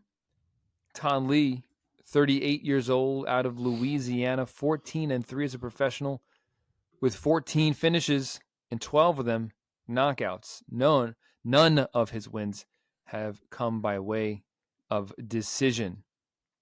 Here we have it. Omar, start us off. Give us your take and your pick. Another rematch here. Another relatively close fight as well. I like how do you pronounce this kid's first name? I always call him Lee, but is it Tan? Tan. Tan? Yeah. I like the way Tan fights, and we already know that he's a former he was in the UFC at one point. Oh, he was in the Ultimate Fighter is what it was. But he's really excelled ever since being in ONE FC. He has been, generally knocking dudes out left and right, having been in ONE FC. And this was really the first speed bump that he had run into, the only real speed bump that he'd run into in his entire career with ONE. Even in his last fight, he was able to, come away with not only a win, but a finish and his first submission victory in ONE FC. So it's hard for me to count out Tan. I really like the way that he fights. It's just, how do I think he's going to win this fight, man? And I don't know if he's not finishing Tang. I don't know if he's winning that fight. And as much as I like watching him and watching the way that he fights, he might just still be a step behind when it comes to Tang and completing an entire fight with all 3 rounds, or at least 2 out of the 3 winning. So I think this is going to go down. I think it's going to be another close fight, but I think Kai is going to walk away the winner again. So I'm going to go with Tang Kai with unanimous decision. I concur. I will differ from you only in saying that I think that this time Tang Kai gets the finish over Tan Lee. I think it's going to come in the second round. And he's going to finish him with his hands. This is going to be a banger, I think. Mark, what are your thoughts? My thoughts are that my fucking phone is bugging out. Okay. 1 inch of height for Tang, 2 inches of reach for Lee. And Lee gets the rematch here after subbing Ilya Fremenov, who people were pretty damn high on. And Lee heel hooked him in like a minute back in October to get himself another shot to get his title back here. So that was a pretty nice win for him. And to me, Lee is easily the most live of the 3 fighters who are getting rematches on this card, because Tang Kai, as good as he is, he took that title off Tan Lee with a game plan. He came in, he stayed elusive, he just repeatedly ripped the legs of Tan Lee in that fight. And the style of Lee. He's that lunging style. He loves to jump inside, make these big sudden movements on power shots, and that was removed in that fight as his legs just got more and more compromised. And of course, Tang Kai can absolutely do that again, or win this in other ways, because the two are very comparable.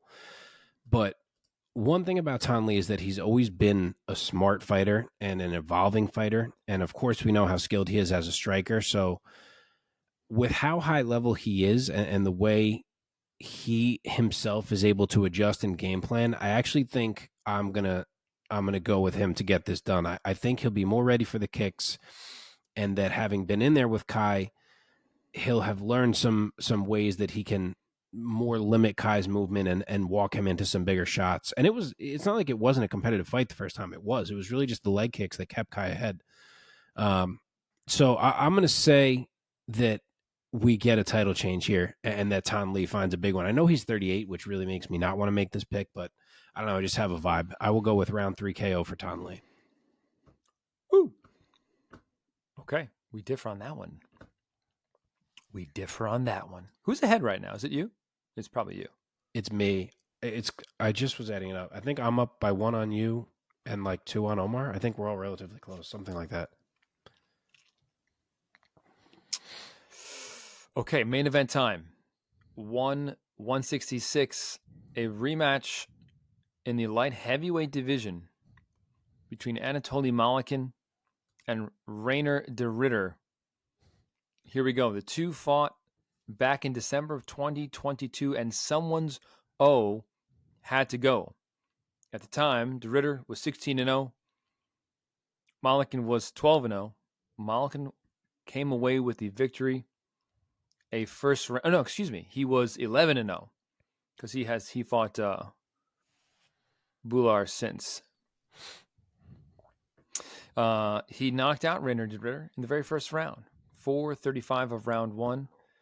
And de Ritter has taken more than a year off, and he is back.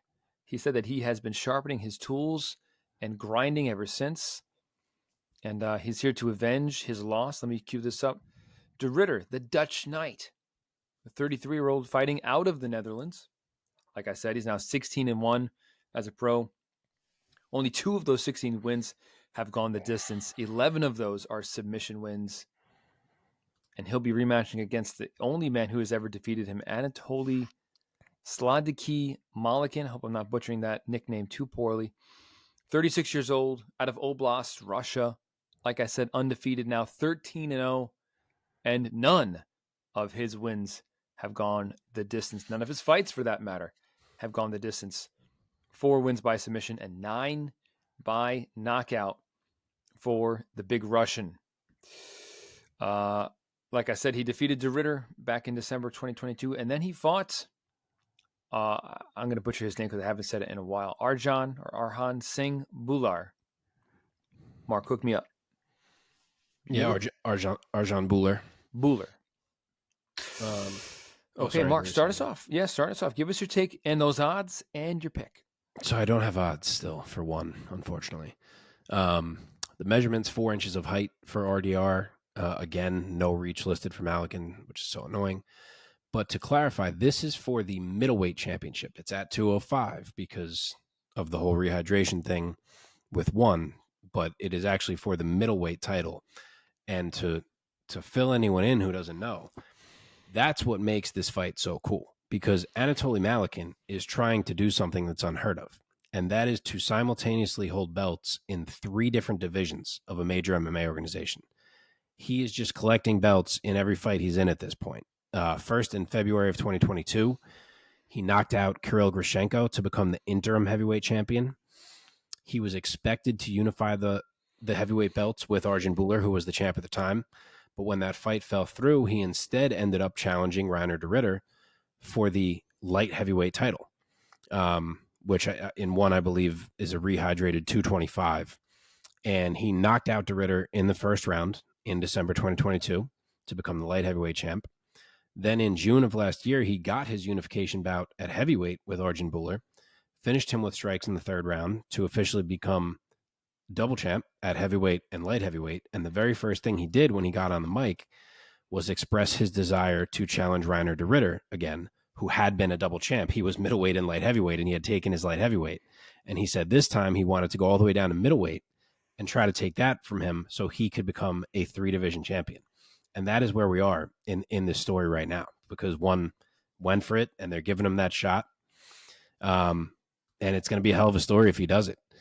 And in their first fight, just to refresh anyone who may not remember that, it went very badly for Reiner de Ridder. And we haven't seen him since. He couldn't come close to taking Malikin down, and he just ate damage because of it. And he's, de Ridder's an absolute grappling wizard. And if he could ever get Malikin into a grappling situation, everything about this fight would change. But it's just hard for me to make a pick that says he can. I mean, even Buller couldn't at heavyweight. So, the wild card, I guess, is if anything changes here because of the weight, with Malikin having to get all the way down to 205. Is he any slower? Is he any weaker? Is his cardio negatively affected? I mean, who knows? I guess there's a world where de Ridder can survive into, maybe round 3. Cardio starts becoming a factor. Maybe things start to change. Maybe he has some tricks up his sleeve after sitting for a whole year and watching tape on Malikin, I'm sure, and seeing how he can enter and find ways to work his game. And he's the type of guy who will take some crazy grappling chances. So we may see, something unique from him in this fight. Who knows? Something jumping, you never know what de Ridder's going to do, but it's just very hard to pick that after how dominant it was the first time and what we've seen from Malikin since. So I'm going to say it's a similar result. I will go with Anatoly Malikin to become the triple champ with a round 2 TKO. Oh, baby. Oh, baby. Omar, give us your take and your pick. I have to agree, man. Malikin absolutely murdered Reiner de Ridder the last time out. I mean, he that was basically Josh Emmett versus Bryce Mitchell, short of the seizure at heavyweight. I mean, he ran his fist directly into de Ridder's face, and de Ridder's reaction was all of, he broke my entire face. Rolled around on the ground until he got pounded into the dirt. I mean, it's as bad as it got. And like Mark said, he never really got a chance to get his own game going because he was too busy trying not to get fucked up by Malikin. And that didn't really matter in the end because he did. I can't imagine anything is going to go different here. I mean, if something crazy happens and they're able to get down to the ground, maybe we'll see something. But the reality is Anatoly Malikin is very measured in his approach. His base is very, very strong. He doesn't overcommit on his shots, so he's not off balance. And taking him down is going to be a fucking ordeal, and not one that I'm glad I have to deal with, because if you don't take him down, you're going to get punched into outer space. And I think that's what's going to happen. So KO round 1, Anatoly Malikin. Oh, baby. I'm going to go the opposite way here. I'm a believer in Reinier de Ridder and his skills overall and his ground skills. I think he gets this one to the mat where he needs it to be, and he does jiu-jitsu magic against the very strong Russian. If history repeats itself, to be honest, I won't be that surprised. I'm not making this pick with the most amount of confidence because Malikin is a serious striker. But I'm going to ride with the Dutchman. I'm going to go with the Dutch Knight by submission. I'll say round 2. Nice. Love the variety. Yeah, man. Okay, let's keep this train rolling along here, and let's jump over to the UFC side of things this weekend. We have UFC Fight Night Rozenstruik versus Gaziev. So, real quick to note, this event would have marked the promotion's debut in Saudi Arabia. However, January 15th, it was reported by Ariel Helwani that basically Saudi Arabia was seeking a better, more high quality card from the UFC and not a fight night card, basically. And that the event would be postponed until June. The UFC and Dana White came out and kind of dismissed this and defended it and said the Saudi government didn't even know who was on the card at all. And then on January 24th, so a little more than a week later, the Saudi Arabian chairman of General Entertainment Authority, I'm not going to try to pronounce his name, announced that the event would be postponed until June 22nd, that the decision was rescheduled, taken to ensure the best caliber of talent will be available to participate. So here we go. So this Saturday, March 2nd, the event is moved to the UFC Apex in Las Vegas with all the same fights originally booked for this event. So here we go. Before we talk about, I think we're going to start with not Rosas Tercios anymore, but Yeah, with, it's just going to be 5 fights now. Yes. So we're replacing that one with which one? There's no replacing. It's just 5 fights now on the main card instead of 6. 1, 2, 3. I only see 4. Umar Nurmagomedov's fight, Chanel's fight, Makhayev's fight, Yeah.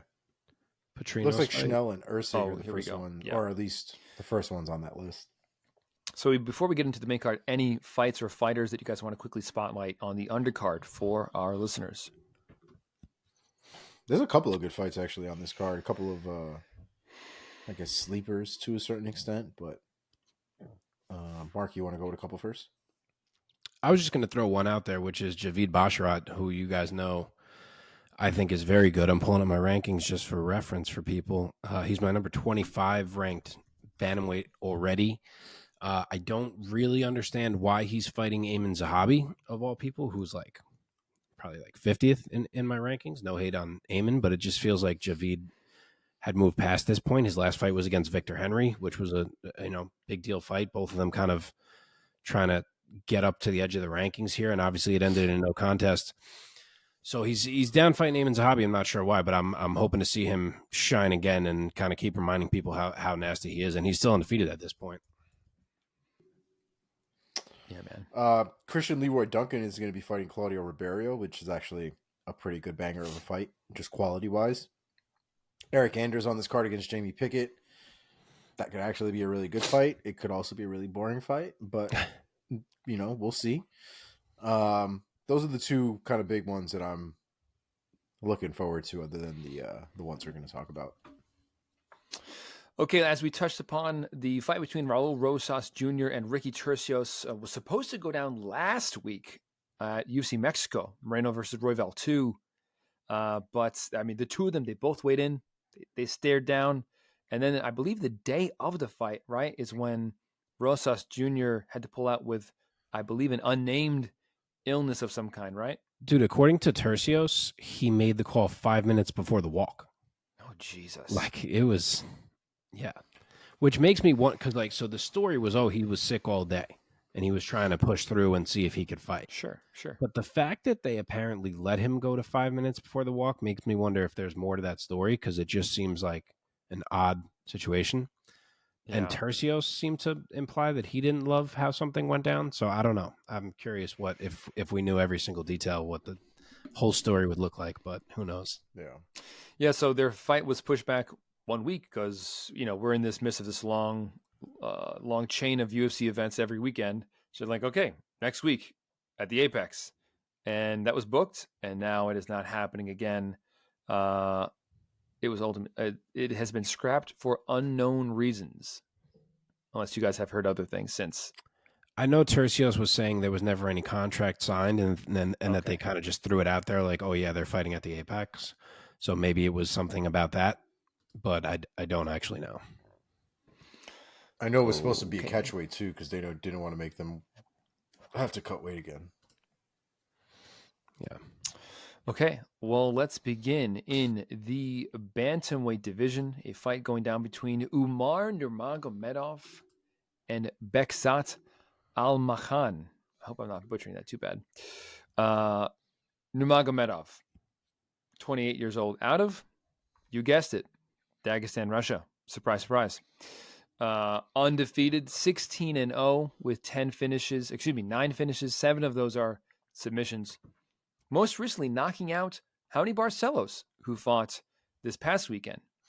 That was back in January of 2023. So Nurmagomedov hasn't stepped into the octagon in quite some time. And he'll be facing off against the fighter out of Kazakhstan, Almakhan. 14-1 as a professional. Only one of those 14 wins going the distance, 13 finishes, 12 of those being knockouts. Most recently, defeating Jan Ferez at Octagon Promotion, based in, where was that based in? It must have been in Europe or in Kazakhstan.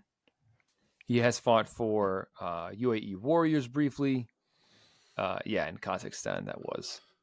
And he steps in to make his UFC debut against the very tough competitor in Nurmagomedov. Omar, start us off. Give us your take and your pick of Nurmagomedov and the newcomer, Almakhan. Yeah, a choice by the UFC.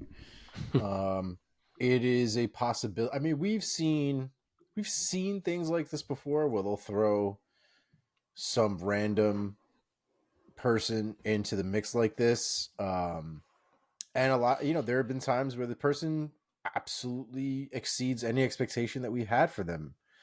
And other times, they're just fodder for the person like Umar Nurmagomedov. I don't really know anything about Bezcat. I don't know anything about any of these promotions other than UAE Warriors that he's been in. So it's really hard for me to gauge exactly what we're looking at here. What I can tell you is Umar Nurmagomedov is a motherfucker. I know that for sure. And I know that he is very good all over, both in striking, both in standing, or both in striking and ground game. Also, his takedowns are obviously disgusting and very effective. His clinch game is very, very tight. Really difficult for me to pick against Umar Nurmagomedov against somebody, especially against somebody who, I don't really know. So I'm going to go with Umar here, man. I short of a miracle here, something crazy that we're going to see, I just think Umar is going to take him down and submit him. And I don't think it'll take him all that long. So I will go with Umar Nurmagomedov first round submission. Mark? So Umar is a casual minus 1,200. Beksat is plus 750 on the other side. 1 inch of height for Umar. Another guy I can't find a reach for Almakhan, unfortunately. And yeah, I mean, I'm with Omar. I don't understand what's happening here. Umar is ranked number 13 at bantamweight. Before getting hurt, he was booked against Corey friggin' Sandhagen. I get it that Beckside is a solid prospect, but like, how is this the booking choice? I don't get what the thought process is behind this. The guy's a minus 1,200 favorite, so why are we doing this? That right there tells you there's an issue. But I think more than likely we end up getting some grappling out of these two. I mean, obviously Beckside is 17-1. He's the real deal to this point, but it's just he's fighting Umar Nurmagomedov. So yeah, I think we get some grappling out of these two. I'll say that Umar is able to find a sub at some point in a transition spot here and end this thing. But he likely has the edge everywhere, striking as well. So I'll go Umar by sub in round 2.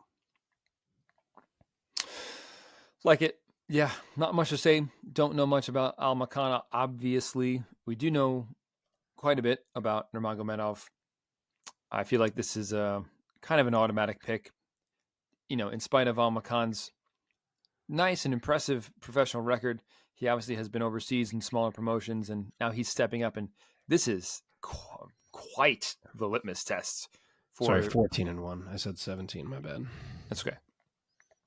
Quite the litmus test for this debutant. Got to go with Nurmagomedov here. I'll say he finishes him in the 3rd round. I'm with you.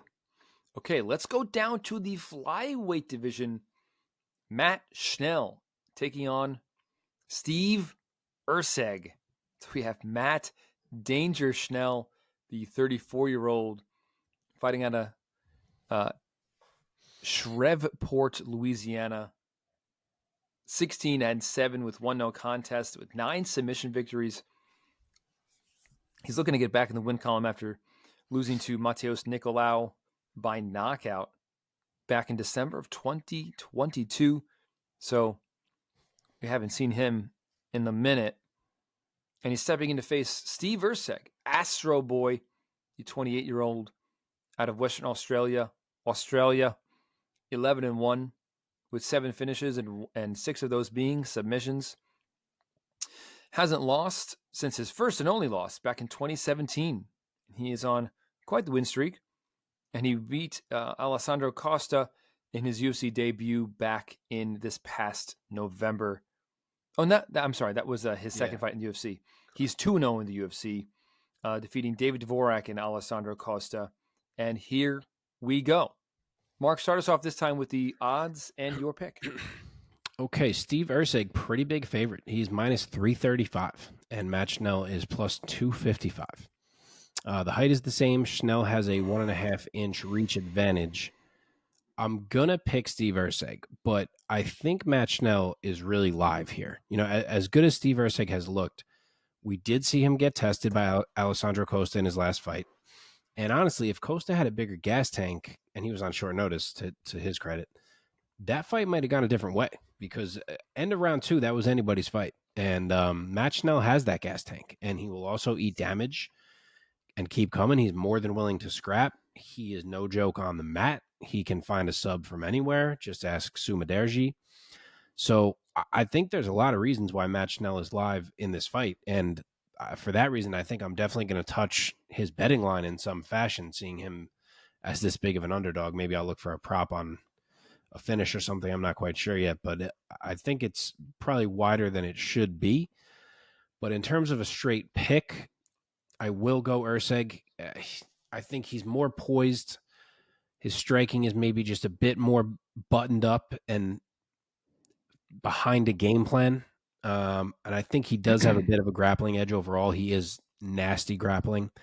So for the straight pick, I will go Steve Erceg UD. But yes, Schnell's interesting odds-wise. I'm going to follow you there. I totally agree. Steve Erceg has looked nasty since he's coming to the UFC.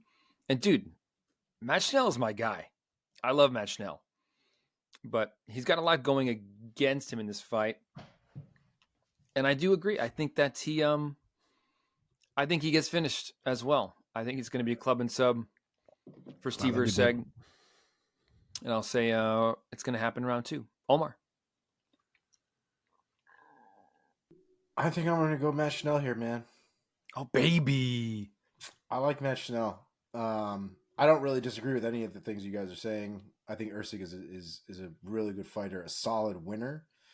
I just don't see him as unbeatable, and I think Matt Schnell presents a level of chaos that I think could be interesting to see get Usyk off of his game, because I think you're right, Margaret. I think Usyk has a very measured approach. He's very much about having his own flow and kind of setting his own pace at his own timing, and it seems like in his fights people follow that pace and that timing, and I don't think Schnell will do that. And I think the chaos that Schnell brings is going to make it a very interesting fight to see if it messes with Usyk a little bit. So I'm going to go with Schnell here. I think he catches him, man. I'm going to go second round KO. Like it. Okay. I like it. Okay, let's move on to the flyweight bout between Alex Perez and Muhammad Mokaev. So here we go. Alex Perez, 31 years old, fighting out of Lemoore, California, USA. His pro record stands at 24-7 coming into this Saturday night with 5 knockout wins and 7 submission wins. And he's very much looking to get back in the win column and snap this 2-fight losing streak, most recently getting neck cranked into submission by none other than Alexandre Pantoja, and before that getting choked out by Davison Figueiredo. So nothing to hang his head about there, and he's looking to turn back the very young up-and-comer rising prospect in Muhammad Mokaev. Muhammad the Punisher Mokaev, 23 years old, out of Manchester, England, undefeated, 11-0 with 1 no contest, 8 finishes, 6 of those being submissions. His last fight, he choked out Tim Elliott in the 3rd round. I'll go first just to get this out of the way. I think it may be no surprise that I'm taking Mokaev here. I think I have to because I was so high on him in our 2024 predictions. So yeah, I will be taking Mokaev here. I think Alex Perez, it's a great flyweight. He's solid. He's well-rounded, but I think that Mokaev, his athleticism is going to shine through here. I'm going to take him by a UD. Mark, give us the odds, your pick, and justify it. Minus 375 are the odds for Mokaev as the favorite. Alex Perez is plus 285. Again, pretty wide. 1 inch of height and 4.5 inches of reach for Mokaev. And yeah, I mean, I kind of hate this one because how am I supposed to evaluate Alex Perez, man? The guy has 1 fight in the last 3.5 years, and it lasted about a minute. So he has a minute in 3.5 years that I'm supposed to go off of. He's pulled out of a ton of fights, whether it's with injuries or sickness or weight issues or what have you. He just doesn't seem to ever get in the cage. Hopefully he is going to get in the cage on Saturday. When he did fight, he was pretty damn solid, but I can't ignore all that inactivity and pick him against a guy who looks as fantastic as Muhammad Mokaev has looked. So on paper, yes, Perez is Mokaev's biggest test thus far, but I think it's one Mokaev can pass, especially as the fight moves into the 2nd and 3rd rounds, where I feel like Mokaev's wrestling can really start to take over. And Mokaev, we know, will go to the death if that's what it takes, man. We've seen that from him. And I think that mentality separates him from Perez as this gets into deeper waters. So I'll say Mokaev gets a late 2nd round submission. Omar. I would imagine Alex Perez is looking to get back on the winning track here. I just think this is literally the worst fight he could have gotten. Muhammad Mokaev is an absolute beast. He's well-rounded everywhere, and his aggression and his cardio and the intensity are not what you want if you're on a 2-fight losing streak, especially a 2-fight submission losing streak. Because if we're being wholly honest, Alex Perez is probably going to lose his neck again in this fight. So I'm going to go with Mokaev here. 1st round submission, probably rear naked choke. Let's go. Okay, moving on to the light heavyweight division. between Vitor Petrino and Tyson Pedro. Here we go. Petrino, who Sherdog lists 3 different nicknames. Icao, Merciless, and Cabuloso. Okay, he's 26 years old. He's fighting out of Brazil. He's undefeated, 10-0 with 7 knockouts and 1 submission victory. He won on Contender Series and is now 3-0 in the UFC. Here we go. Tyson Pedro, 32 years old, fighting out of Sydney, New South Wales, Australia. His record stands at 10 victories and 4 defeats. All 10 of his victories have been finishes with an even split, 5 knockouts, 5 submissions. Most recently, knocking out Anton Turkalj back in September. Omar, start us off this time. Give us your take and your pick. I think both of these guys are very interesting. You guys already know I love me some Tyson Pedro. He had a rough go against Modestas Bukauskas last year. A very odd fight that was. I don't remember exactly why that fight went the way that it went. I don't remember. He was sick. He had a stomach issue. That's what it was. Yeah, very weird. And a little bit of a speed bump, but still very much on the Tyson Pedro train. I think Vitor Petrino is a great test for Tyson Pedro just because of how dominant Petrino has seemingly been, both in the knockout game as well as in the even decision wise, just going all 3 rounds. I think it's a great test. I think it's a good name, and there's not a lot of fame, star power behind the name itself, but I think it's a good test for Tyson Pedro, and I think it'll allow him to perform and put on some good work there as well, because Petrino will fight. So I'm going to go with Tyson Pedro here. I can't imagine these guys end up surviving. One of these guys is definitely going to have to go down. But I'm going to go with Tyson Pedro here. I think he can get it done. He's been looking solid with the exception of that sick fight. But I'm going to go with a round 1 here, KO. Well, I'm going to go with the opposite kind of a pick. I'm going to go with a knockout victory for Petrino here. I think he's a very exciting and very dangerous prospect coming out of Brazil. I'm going to say he knocks him out in the 3rd round. Mark, your take? Okay, so again, wider than I expected. Vitor Petrino is minus 310. Tyson Pedro is plus 250 as the underdog. Pedro is taller by an inch. He also has a 1.5 inch reach advantage. Petrino, as you said, he's 10-0, undefeated. He has looked like an animal, so I understand, I guess, why he's favored the way that he is. But, man, this is another one to me where I feel like the dog is worth a look, because I feel like this fight is fairly coin flippy. Like, it wasn't that long ago that people had pretty high hopes for Tyson Pedro. And then he lost that Bukauskas fight when we have later found out he was badly sick. And I feel like everyone has kind of just dismissed him. And it seems like that he's almost being used as a stepping stone for Petrino here now. But this man, Tyson Pedro, is just as dangerous as Petrino is. He's a huge knockout threat. He'll take you down and wrestle you. He'll submit you.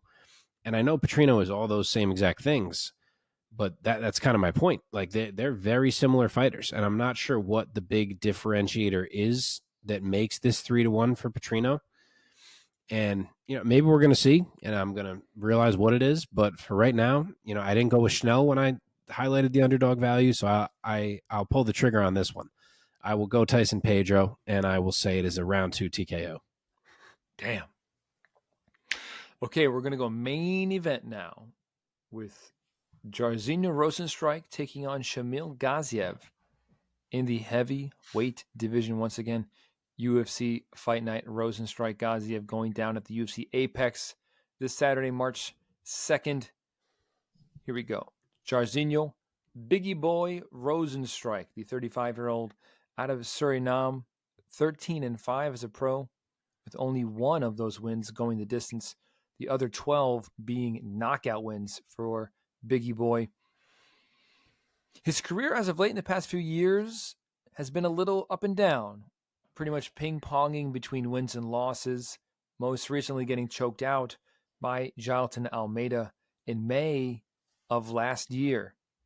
And he's looking to turn back the relative newcomer in Shamil Gaziev, the 34-year-old fighting out of Bahrain, undefeated 34-year-old prospect, 12-0, and only one of those 12 wins going the distance.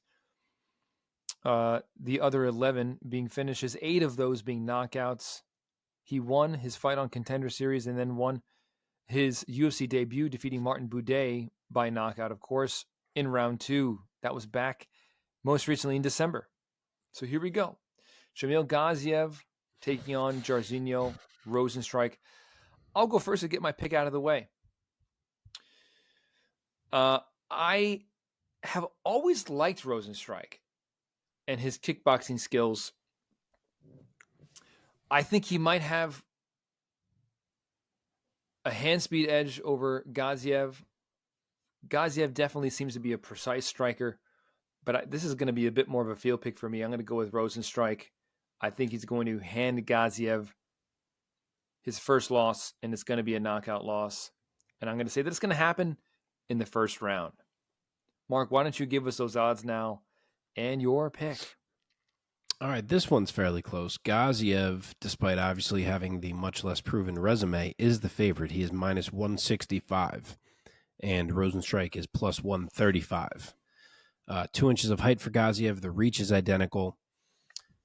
And yeah, as I just alluded to, we are taking a big step forward with Shamil Gaziev here. You know, from Martin Buday to a man in Rozenstruik who has knocked out Alistair Overeem and Junior Dos Santos and plenty of others. So it's a lot. Now, granted, Gaziev did look pretty dominant against Buday, and he has some other decent wins pre-UFC in terms of names.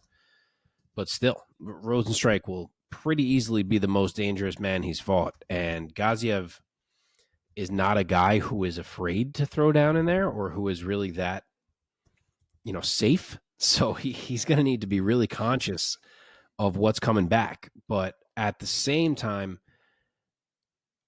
going off the pressure that we saw from him against Buday, I think that helps him a lot because Rozenstruik historically does not love dealing with heavy pressure. And on top of that, he doesn't have a great track record against guys who are looking to wrestle him, and you got to assume Gaziev is going to do that. So can Gaziev get slept here? 1,000,000%. But I am going to roll with him. I'll say he can wear Rozenstruik down with pressure, stay safe enough, mix in the wrestling, maybe even heavily, and just kind of wear Rozenstruik down and eventually get him out of there. So I will go round 3 TKO via ground and pound. Okay, Omar, take it home. I have never really been super sold on Jairzinho Rozenstruik, if we're being wholly honest, at least not from a technique standpoint. The dude has got power, no doubt about it. But I think there's a lot of relying on that power that the technique gets lost for Rozenstruik. And so if he can't touch somebody's chin to knock them out, he's generally not winning a fight. And I just think Gaziev is just, seemingly from the little bit that I've seen of him at this point, I just think he looks like a better fighter, somebody who has more to offer than just winging bombs. And so I trust Gaziev a little bit more in this situation here. Like I said, I've never really been truly sold on Rozenstruik. You guys know I have kind of a bias towards heavyweight fighters and the sloppiness that tends to be the striking of that weight division. And I see less of that with Gaziev than I do with Rozenstruik. So I'm going to go with Gaziev here. I think he can cleanly get Rozenstruik out of there. I think it will happen in the first round, but I do think he slumps him. Round 1 KO, Gaziev. Wow. Well, there you have it, folks. Those are our picks for these bouts in this upcoming weekend of UFC Fight Night, Rozenstruik versus Gaziev. And that's an episode. We did it. That is. What's the start time on this baby?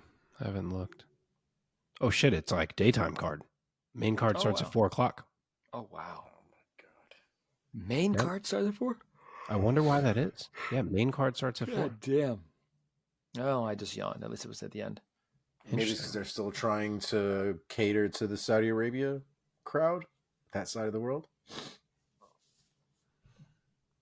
Yeah, maybe. Yeah, of course. That's still pretty fucking. Because they are what, ahead? Yeah, they're ahead of us. 7-8 hours. Yeah, but like that's starting at like midnight for them or some shit. How many hours ahead are they? That's still pretty damn late. I don't know if that's what it is. Is there a big boxing event on Saturday? No, Ryan Garcia is not this Saturday, right? No. I don't think so.